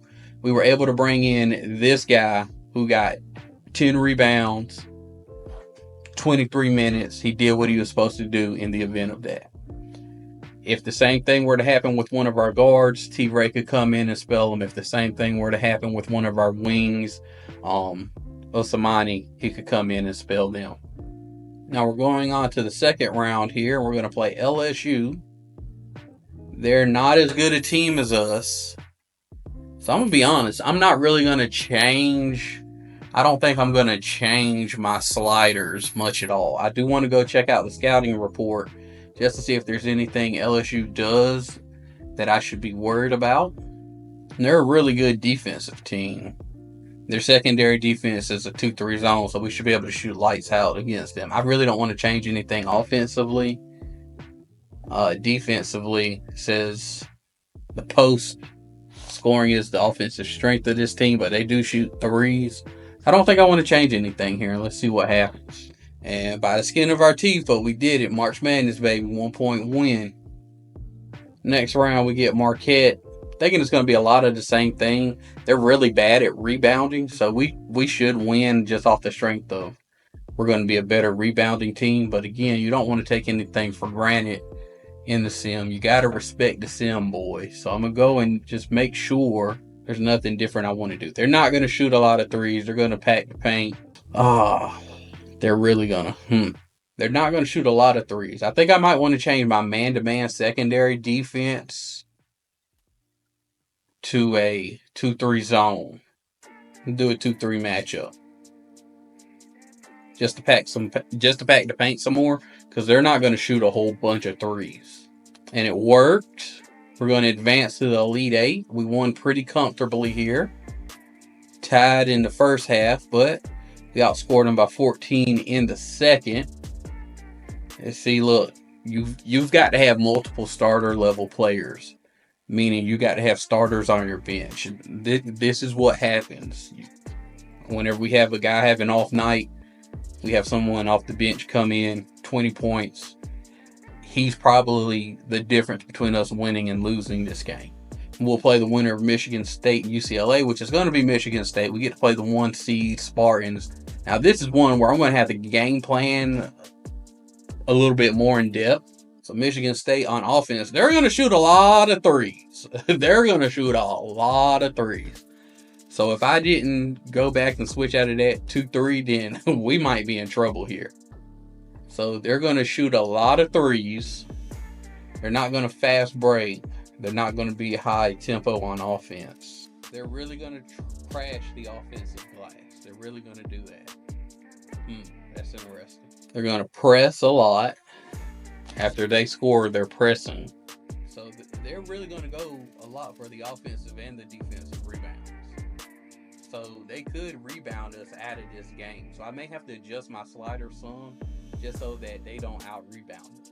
They're not going to hurry back on defense, so we could really exploit the fast break. And we've got the guys to run the fast break. We've got 3 guards out there. Then we got a small forward playing the power forward position who can handle the ball some. So we really want to push the fast break. So this is what we're changing it to. I think we'll be able to maybe pull out the win with these sliders. These are the rotations we're going with. We want those first 3 guys off the bench being the ones who are coming in and spelling off nobody else, really. They're our best 3 players off the bench. All right, so let's see if we'll win this game. And we don't. We just barely lose it. 3-point loss. Luna went crazy on us, 30-7. Wow, as a point guard, that's crazy. Mendez had a game, though, 28. 5 for 9 from 3. Is what it is. We just didn't win the game. Patrick stayed in foul trouble. That's probably what lost us the game, because we had to go deeper in the bench because of that. So we're able to get 4 coaching points here. I'm going to give those to discipline and scouting. And once I get both of those to A-, I'll probably start working on offense and defense. So we're now at the point in the sim where I'm going to go on up to the power conference level. There's no school up here that I would particularly like to take. All I've got to choose from is Florida State, Oklahoma, and Cincinnati. But for the sake of the video, we're going to go ahead and advance forward with Florida State. If you would like to see the Wichita State sim continue, let me know in the comments. Talk to me, let me know. I have a save file where we're still with Wichita State. If you guys want to see that, again, let me know. So now we're in phase 3 of the sim here. That's us being with a major conference school, and things are going to change a little bit. Now I have to put even more of a premium on being able to land top players, because we're going to be fighting for the best of the best players. We have more points to spend, so we can kind of recruit nationally now. We don't have to be confined to recruiting just within our region, which is what we've been doing up to this point. We'll be able to kind of recruit nationally. And to recruit nationally, we're going to have to get rid of our assistants, because we need guys with charisma. So I kind of want guys with at least a B, ideally A-minuses. And then I want whatever their other ratings are to kind of boost what I don't have. I'll bring on this recruiter here. And I know I'm getting rid of this guy. Now let's see who's the next best recruiter here. Right here. So these guys are both solid guys. They've got A- charisma, which is what we're going to need. They're decent teachers. They're not good scouting, but my coach is a better scouter now, so that's fine. And the same thing is going to hold true as previously. We want to get in here and clean up our target list. So first we want to see what is Florida State recruited. Not bad. Not bad at all. A number 29 player, number 46, okay. And all right, yeah, not bad at all. And we've already got these guys fully scouted somehow. But this big, he's going to do what I need him to do rebounding wise. So I'll just need to work on his defense. This point guard here, undersized, but he's got skill and he can shoot. Like his percentages here. And I like his attributes as well. Good consistency on the lad. Then the shooting guard, he can shoot as well. Okay, so probably still working on his outside shooting some. But we got guys coming in. It's a lot better than what we inherited from Wichita State. And that's kind of just a crapshoot. You get what you get just based on what the CPU does.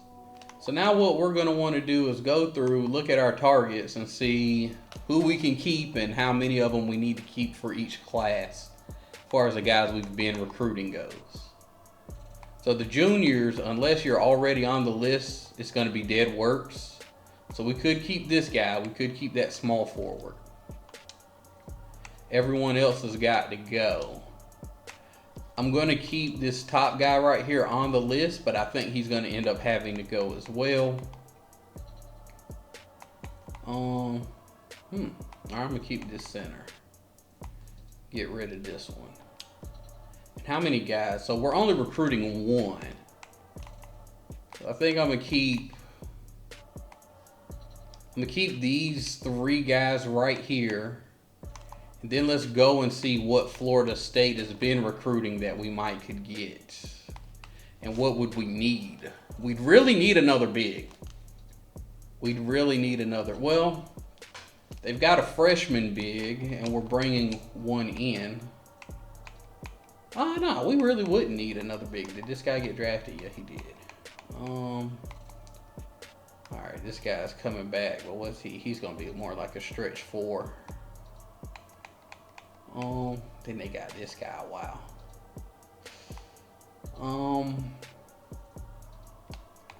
Yeah, I think I want to get a big if I can. I mean, I'm kind of in a spot where it's not really going to matter. All right, so now we're going to go back to our target list and see who we could keep and who we could get rid of. All right, let's keep this guy. Let's get rid of this guy. I mean, we might could land him, but I don't want to waste time recruiting them, and it's not a foregone conclusion. Ideally, I'd want to land one of these three guys right here. But they've already put in so much work recruiting these guys. I do want to at least see where they're at, how good they are, and if we can land them. So I am going to keep those guys. We do have one scholarship to recruit with ourselves this offseason. Now, sophomores, we're going to need a lot of players. And some of these guys are actually in a pretty decent position to land. And we've already been recruiting and scouting some of these guys. So I think I'm going to keep them. I've come back to the juniors because we've got so many sophomores to recruit. We've got 6 that we can't keep but so many guys up here. So I'm going to have to get rid of 2 of these guys. So he's going to go for sure. And I kind of need to get rid of one more. Oh, let's get rid of this guy. I can find my baby Bron player later. All right, we can go with, let's see, we need some freshmen for sure. And I want to get some national freshmen as well. Oh yeah, definitely recruiting this center. This forward, then I can focus my last one on a sophomore. I get a guy at the national level. All right, so we've got everything pretty much set up for our target list, and we'll go through this in the ABL. See who we want to recruit, who we want to keep recruiting, who we want to let go of. But right now, we got one scholarship. Florida State's already recruited pretty good for us, so we just want to focus on rounding out this recruiting class, getting the best player who's going to help us win this upcoming season. It would have been nice to get him, but no dice. Got to go for guys who have no offers. Kind of want to get a big in here. I don't know. I kind of want to see if we can bring in that Bron player now. Might be him. All right, we're going to recruit these guys going forward, see what we can get. And we were able to sign that small forward. So we got a pretty good recruiting class going into year number 1 here. If we'll check it out, pretty good recruiting class. And we're going to be fighting with the big dogs nationally for a lot of players. So we'll be getting into recruiting battles with UCLA in California, with the recruiting from Houston against Texas and A&M. We'll be fighting through the whole gauntlet that is the Big East for guys in New York and New Jersey and that whole tri-state area, as well as defending our home turf, because there's a lot of talent in the state of Florida, which in our home turf we'd have to fight off Miami, we'd have to fight off Florida and other teams like Georgia, Georgia Tech, Bama, Kentucky, North Carolina, Duke, that want to come in and take those players. So that's why you need good charisma assistants. And so now what I'm going to show you is going to be a little different, is how we're going to use our ABL, because we're recruiting nationally now. I'm going to just set it up and show you how it looks, because we're not really recruiting out of the same region for all of our players. So it's going to look a lot different. All right, guys, so we're here to start game planning in phase 3. And basically what I'm going to do is I'm going to use my same system. When you're in the power conference, you're going to have to run a system in order to be successful. And I'm going to use my pace and space system. I was able to get, he's not a high overall, but I was able to get this stretch 4 guy whenever I was coming on to the job. So I'll use this guy. We've also got some decent shooters, a bit of a stretch 5 here. He was supposed to play the 4. Moved him to the 5. So we're going to run my pace and space system, see what happens. And I'm going to continue to recruit for this system. And speaking of recruiting for this system, the way we're recruiting is going to change. So our main base is, if you look at Florida, pretty much everybody here, they're going to be in the southeastern region for the ABL. So it's kind of where our home base is going to be. Florida's got a lot of talent there. The other hot recruiting beds are going to be like Louisiana, Texas, kind of that area. Southern California, along with kind of Nevada and Arizona. This kind of Kentucky area here, I call it like the Bluegrass Valley. You got Kentucky, Indiana, Illinois, Ohio, the DMV as well. So you'll take DC, Maryland, Virginia, and then the New York area.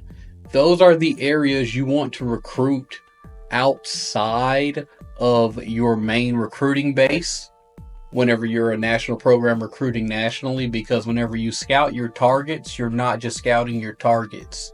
You're scouting everybody that's in the game. So even if you can't get your targets, maybe there's a guy who's a really good 3-point shooter, or you found a 6'6" point guard or a 7'5" center who's not being recruited that you've already scouted, and you can go ahead and start getting at that guy.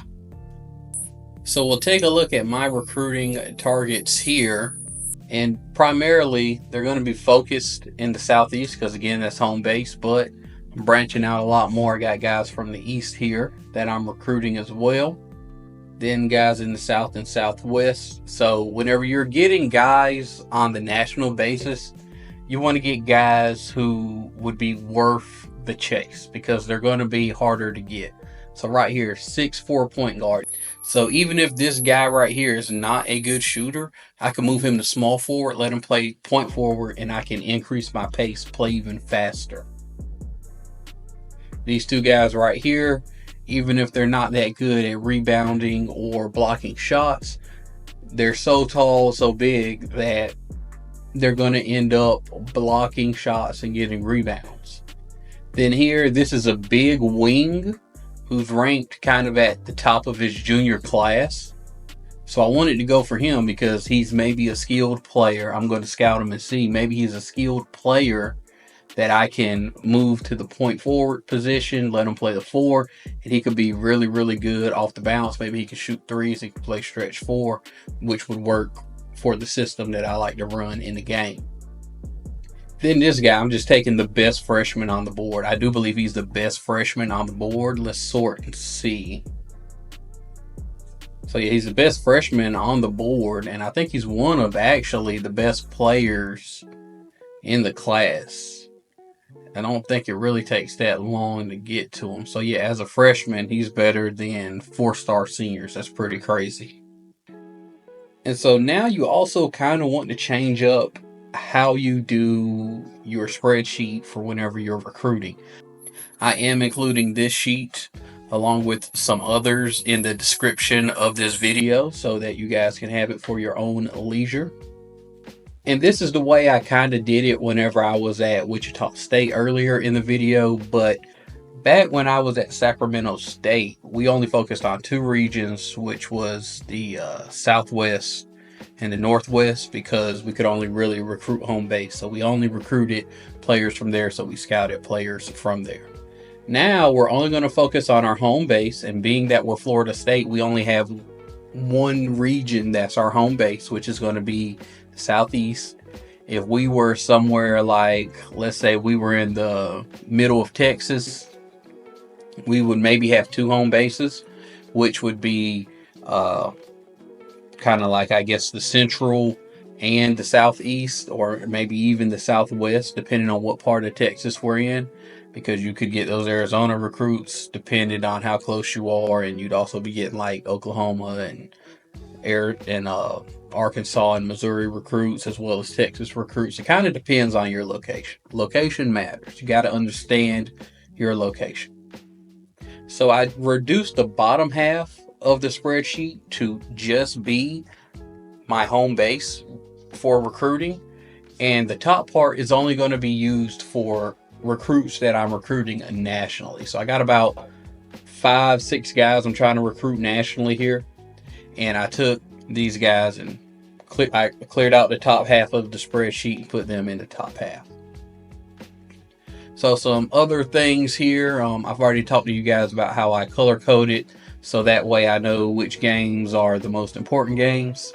There's a little key up here in the upper right hand corner if you need any review on that, but I'll go through and I'll mark all of the games that the teams have. So if it's an X, it means they're playing a team that doesn't have another target on it.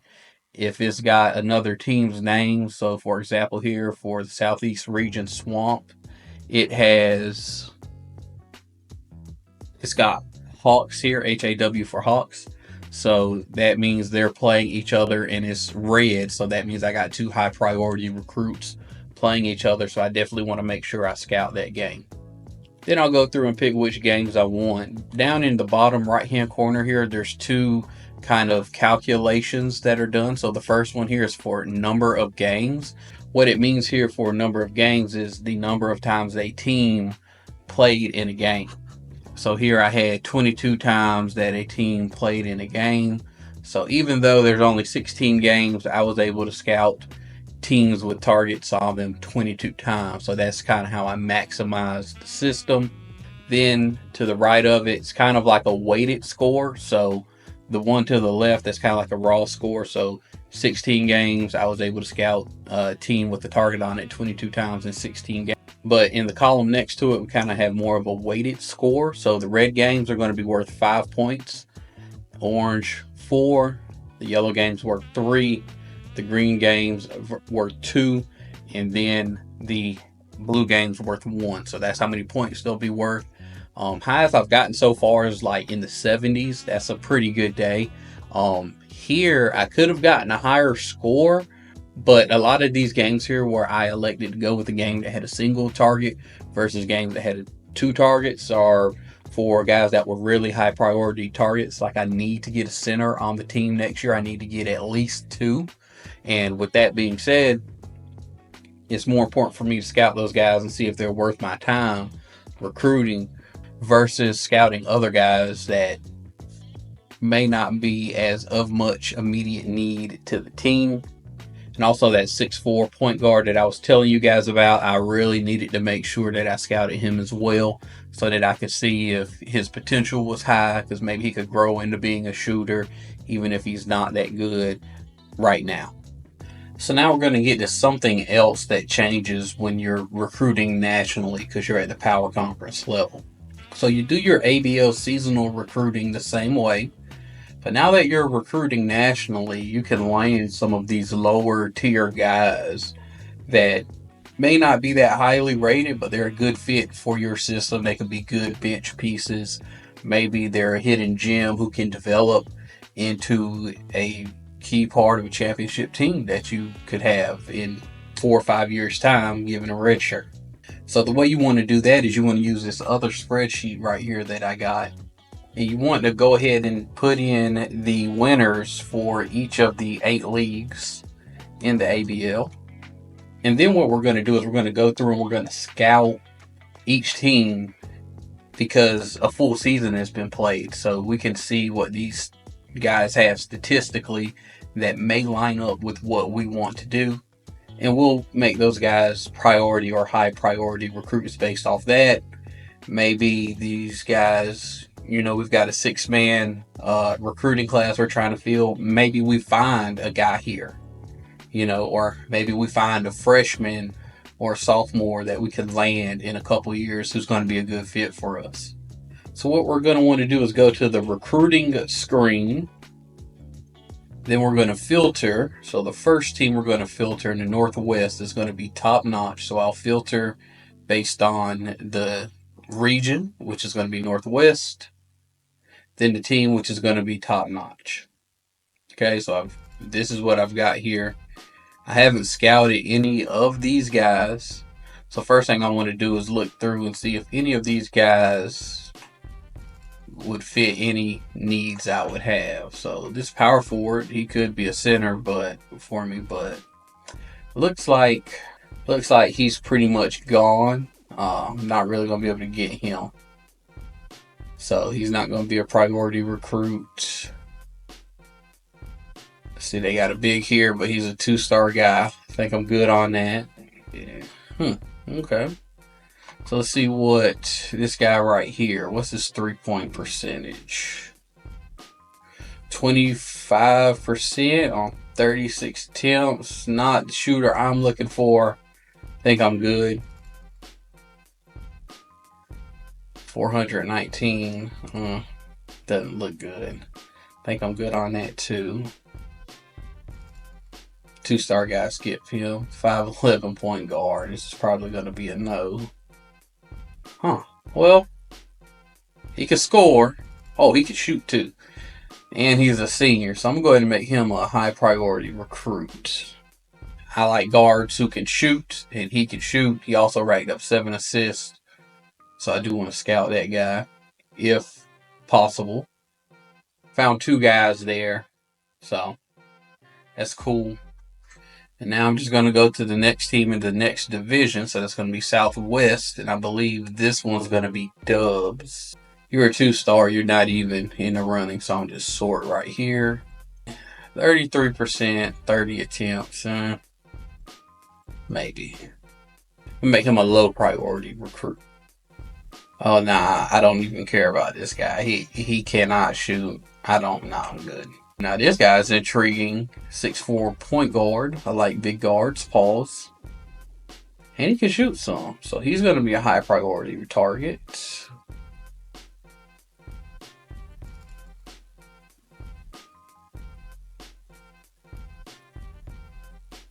And the number one, well, let's see if we can even land this guy. We might can. Then the number 1 player here. It's going to be impossible to get him. So not even considering him for my scouting.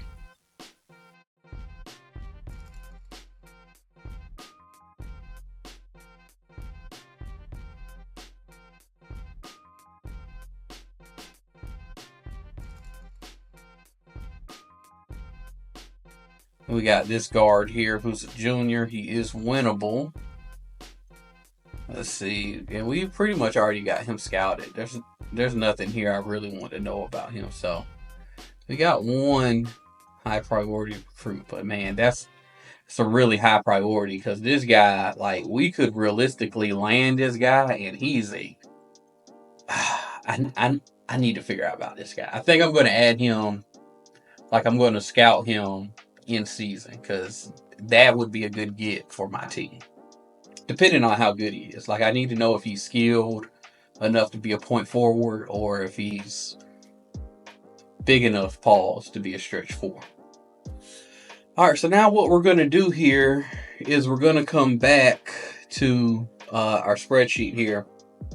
And the way I've set this up, the games are on top of each other. So Midwest plays Central, Southeast plays South, East plays Northeast, and Northwest plays Southwest. They kind of lined up regionally. I don't know if that's how they do it every year or if it's, based on how they perform in the ABL, but I put it with the matchup so that way I could see the number of recruits I had playing in the games that I was interested in. And this Flintstones Midwest game, it has 3 high priority recruits and 5 low priority. So that's a total of 8, and 3 of them being high priority. This Northwest Southwest has 3 high priorities, 2 low priorities. So that would be my second choice. My first choice would be right now this Midwest Central. East has 5 as well, and there's 4 high priorities. So I guess that would take the number 2 spot. But the Southeast and South, nothing there I'm really interested in. So this lets me know that I'm going to go with this Midwest and Central game. So I'm going to go ahead and fill that in here. Midwest Central.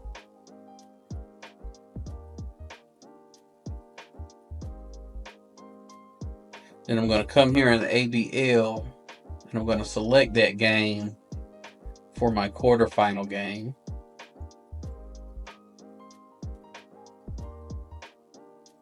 Should be Flintstones out of order. I'm going to simulate the game. And I like to just, so you can click in the right stick, see the stats from the game. And I like to do that just to see how the guys I was interested in performed. So let's see. Not bad, not bad. Oh, this guy went off. So did this guy, which is the guy I was kind of interested in as a low priority target.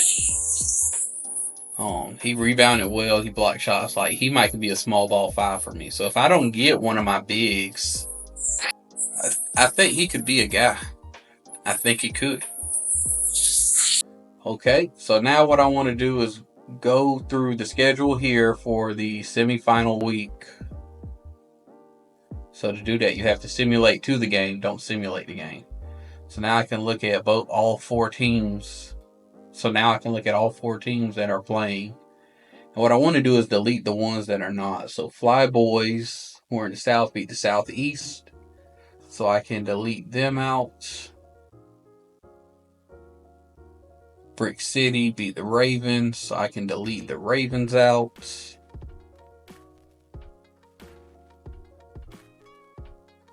And who do we have? Flintstones and Top Notch. So out of order can be deleted out. And Dubs can be deleted out as well. So now we'll return to the spreadsheet. We'll take a look. So I could rearrange this, but it's simple enough. South is playing at Northeast, so there's 3 high priority targets. And the other game, Midwest, playing at Northwest, there's 3 high priority targets as well. So I think I'm gonna just go with that because there's also 2 low priority targets in that game as well. So I'd have 5 in total. There'd be 3 high priority targets in both games, but the Midwest Northwest game, it gets a total of 5 players scouted. So I'm gonna go with that one. Then in the championship game, well, before we go to the championship game, we can see how these guys did. Okay. Oh wow, 30 burger here. And this is that guy I was looking at who can shoot. He can shoot. This might be a guy I need to look to add to my target list. And this is like, I guess in real life, if you look at real life recruiting, this would be like Peach Jam, seeing who steps up and performs the best at Peach Jam. And this is like a performance that would get you on like John Shire or John Calipari or Bill Self's radar if you were able to do this at Peach Jam. So yeah, I'm definitely going to I'm going to write this down in the spreadsheet so I don't forget it. But 6'3" small forward, Wisconsin. I'm going to write that down. So that way I remember, hey, you need to get this guy. Standout recruit here. Because he's a hooper. And I might need him.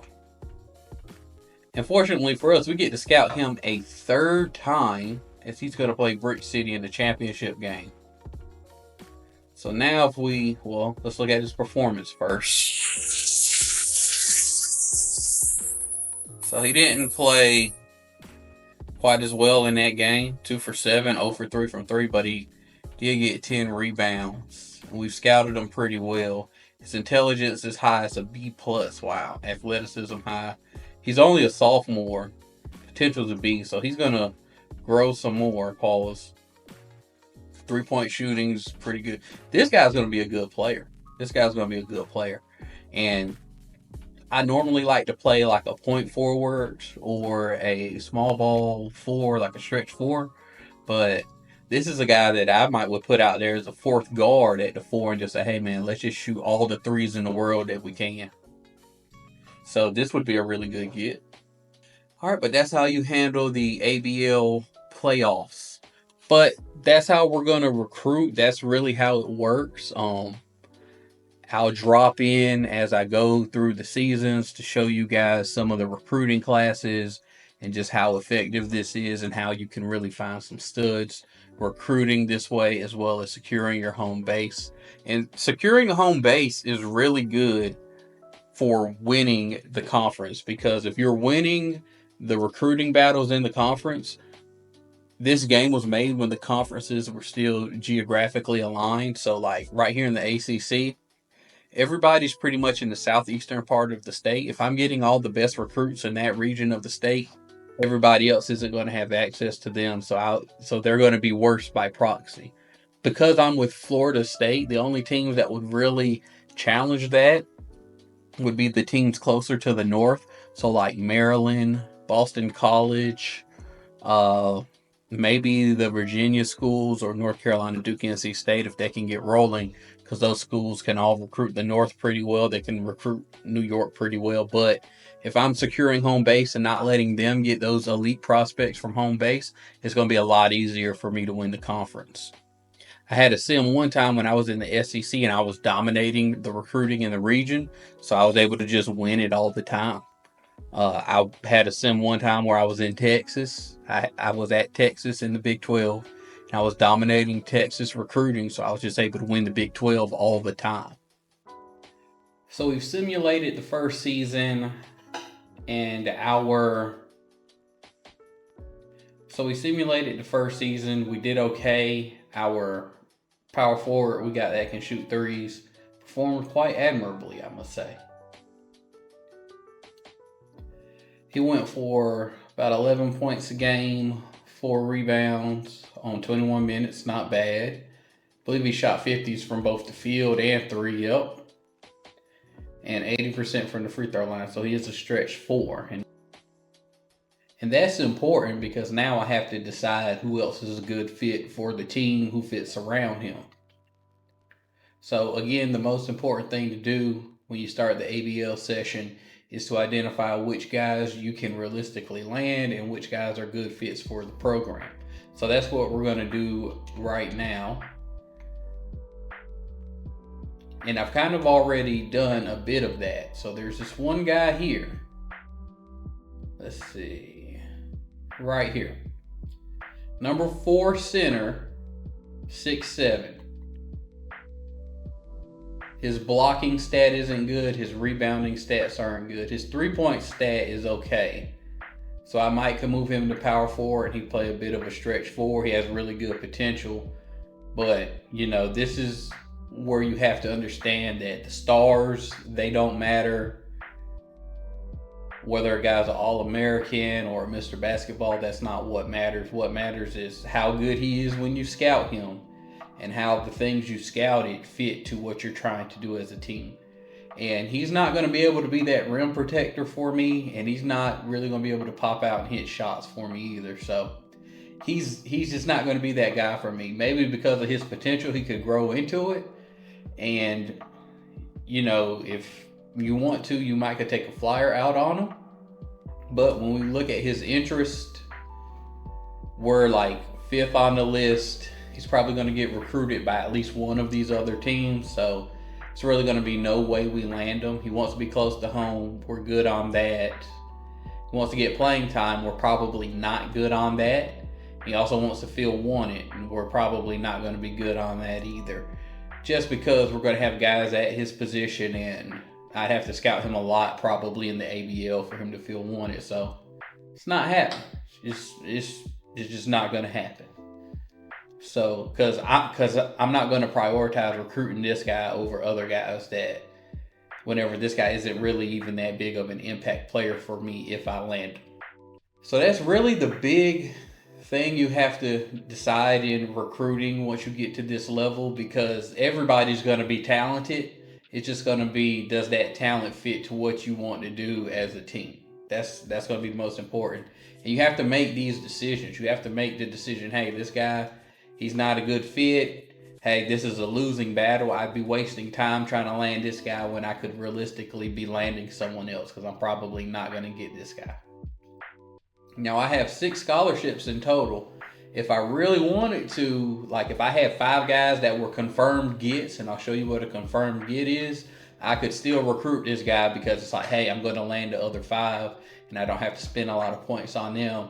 I can focus points on him if I really wanted him, but he's just not that type of player for me. So we got 6 scholarships to fill out. We have, in terms of seniors, we have 1, 2, 3, 4, 5, 6, 7, 8, 9 targets. So the reason I have 9 targets is because you always want to have a backup. You always want to have a backup just in case you cannot land a guy. When you have a recruiting class this size, the first thing you want to do is go ahead and single out who's going to be a confirmed commit. And what do I mean when I say confirmed commit? This guy right here, I'm already at 94%. Florida's behind me by a little decent amount. So even if they recruited him heavy, they probably wouldn't get him. We go and we look at his skills. They somewhat fit to what I need to do.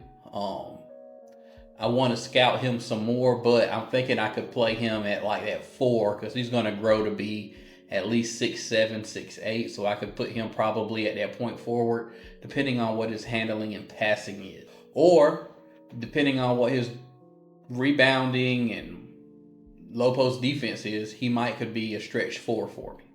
So this is a guy that I'm pretty confident on. I just need to scout him some more to make sure that we land him. So he's going to be a high priority target for me in the ABL. But I'm going to land him if I go for him. And we can tell because I'm first by a decent margin.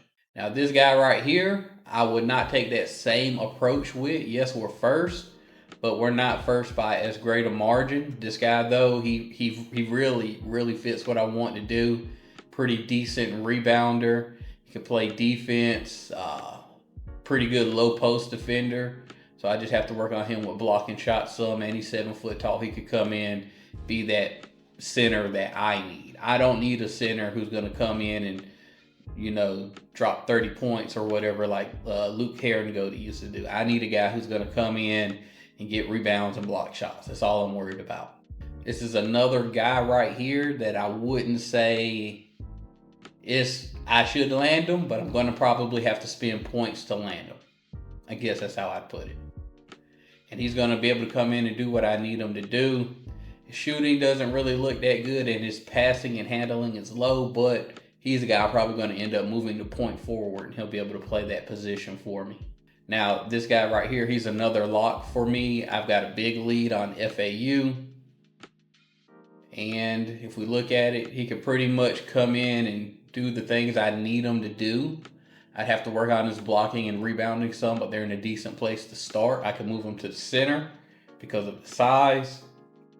And then this may even give me kind of the ability to kind of run a 5 out because he's got a C+, because his 3-point rating right now is a C+, and his shoot off the dribble is a B-.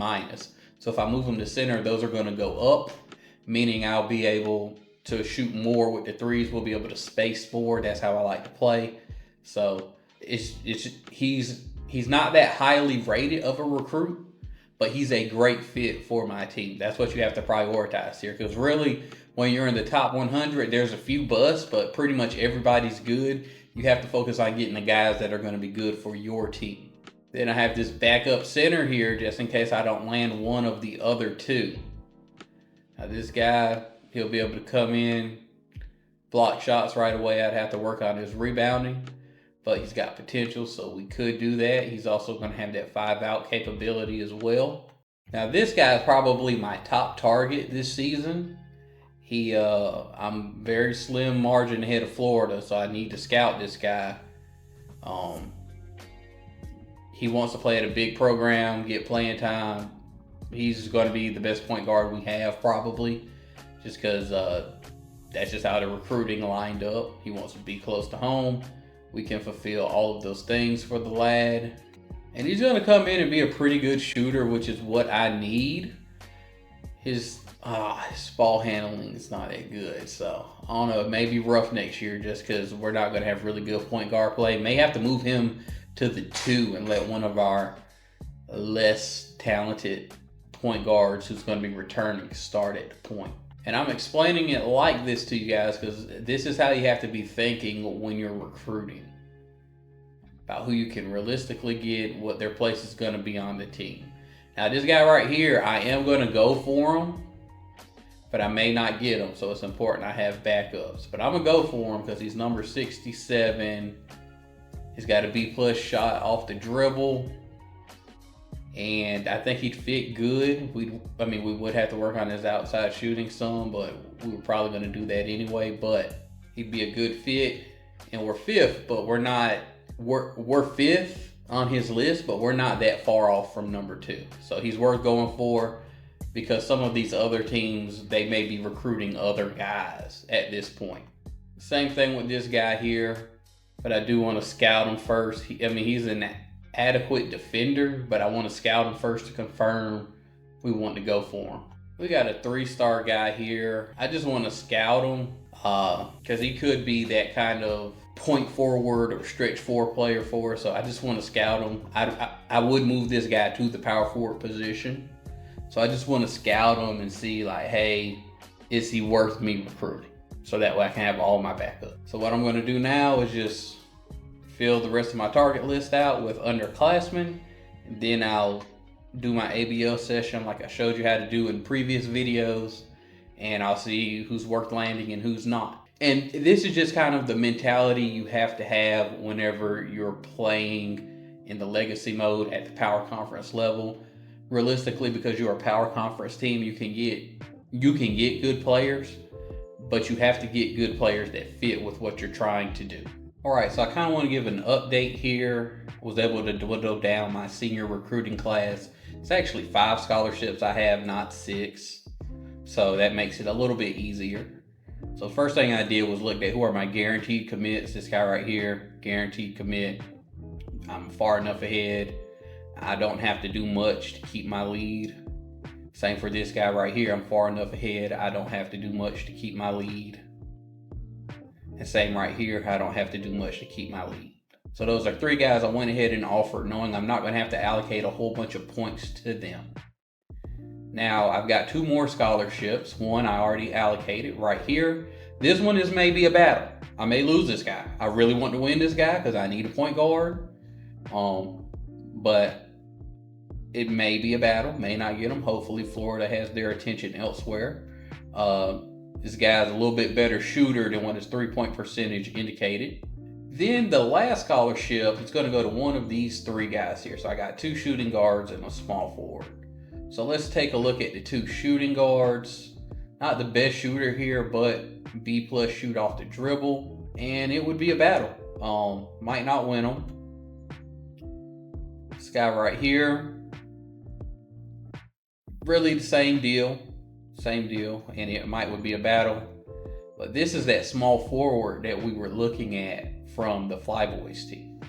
And I think I'm going to offer the scholarship to this shooting guard right here, just because he seems like he may be the best player out of these guys. He's got a B potential, but I am still going to recruit the other two guys, and this guy, I really want to find out a lot about him, because something's just telling me he might be like a gem. Like, he may be that type of player for me. The other guys that are going to offer, if I have any points left, I will allocate points to them, but I'll just allocate it on who I'm most likely to lose, which I guess would be this guy at 93%, but don't really have much I can do here. All right, guys, so it is time for the early signing period to begin. It's only 1 week, but we'll see who we get. So we signed 3 of our targets. Wow, I really hope this guy signs. If Florida enters the race, he's going to commit to Florida, but wow, like, he needs to sign this week. Because if not, we're probably out on him, potentially for this guy here as well.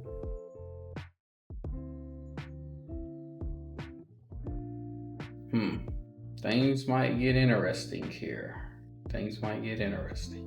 I'm going to give you guys an update on that small forward I said we would recruit. Houston jumped in the race, so it was just done. There's no way we were going to get him.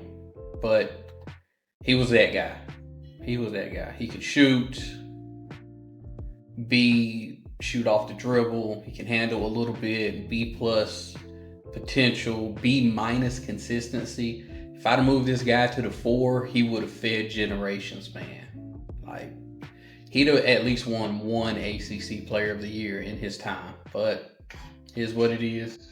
You got to know when to pull out of the race. You can't fight losing battles, because then you just lose even more. I'd be even further behind now than what I am in recruiting.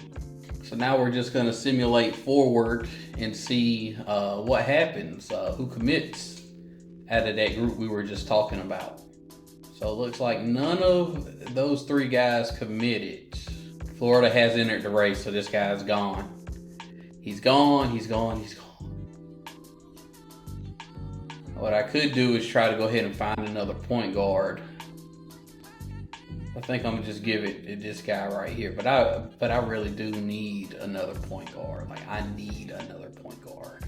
Because if not, like, even if we don't have someone who's gonna start next year, like, you know, we need someone we can start getting ready for the spot. I think I'm gonna add this world recruit to my list just in case. Or wait a minute, I think I recruited this, or I scouted this guy. I didn't. Look at me. I'm gonna add him too, though. I'm gonna scout him some. And what I'm gonna want to do over the next like 3 weeks is just recruit these guys as well as the guys that I already have offers for. And what I want to do is see if those guys, if they end up getting any offers. Because if they do end up getting offers, then I'm pretty much just out of the race, because I won't be able to keep up with Tennessee if they choose to go with this guy here. So Tennessee offered this guy, so that means they're going to seriously start recruiting him, which means they'll gain on him exponentially, because they haven't even been going on home visits and stuff. So we're not going to be able to land this guy. And, you know, you just got to be able to recognize these situations so you can bow out instead of wasting your time on these recruits. But I am going to shift to this guy right here, because again, I do need to get a point guard, so we'll make it him. So we are now about to start conference play. This guard here we were recruiting, looks like nobody's jumped in his recruitment yet. So we may just lead the whole time and then be able to sign him right there at the end. I think he'd be a good point forward for us. Again, I'll give you these big guards. You can move to the 3 and they're just superb. So I think that's what the plan is gonna be. I'll have 2 of those types of players. So, because we do have this guy right here coming in as well. So I'll have 2 of those types of players. Probably keep 1 at the point, move 1 to the 3. We'll see whenever they get here. But now I'm just gonna simulate to the end of the season and see if anybody jumps in on Weber here before the recruiting period ends. So we're here the week before the recruiting period closes, And this point guard has not been offered by anybody else. So looks like we're still in contention here. We should land them. So the season has concluded for this Florida State team here. Went 13-3 in conference play, 28-7 overall, got a 5 seed in the NCAA tournament. We would fight our way through the first 2 rounds. Big performance there by our center, and he follows that up again with another one. We play 1 seed Washington State in the Sweet 16, and another big time performance by our center. Point guard stepped up as well. Needed to because our shooting guard fouled out. Then the Magic would stop in the Elite 8 where we lost to Pittsburgh, but can't win them all. This is what the player stats looked like on the year. This guy, the center, he did really, really well. Averaged 19, 9, a steal, and almost 2.5 blocks a game. I believe he shot close to 50. Shot 45 from the field, 39 from 3, and 70% from the charity stripe. It's pretty solid, pretty solid. As a team, we led the ACC in scoring, assists, and blocks per game. We also led the league in field goal percentage and 3-point percentage. We were second in the nation in points per game, as well as assists. Wow, we getting a little broad right now.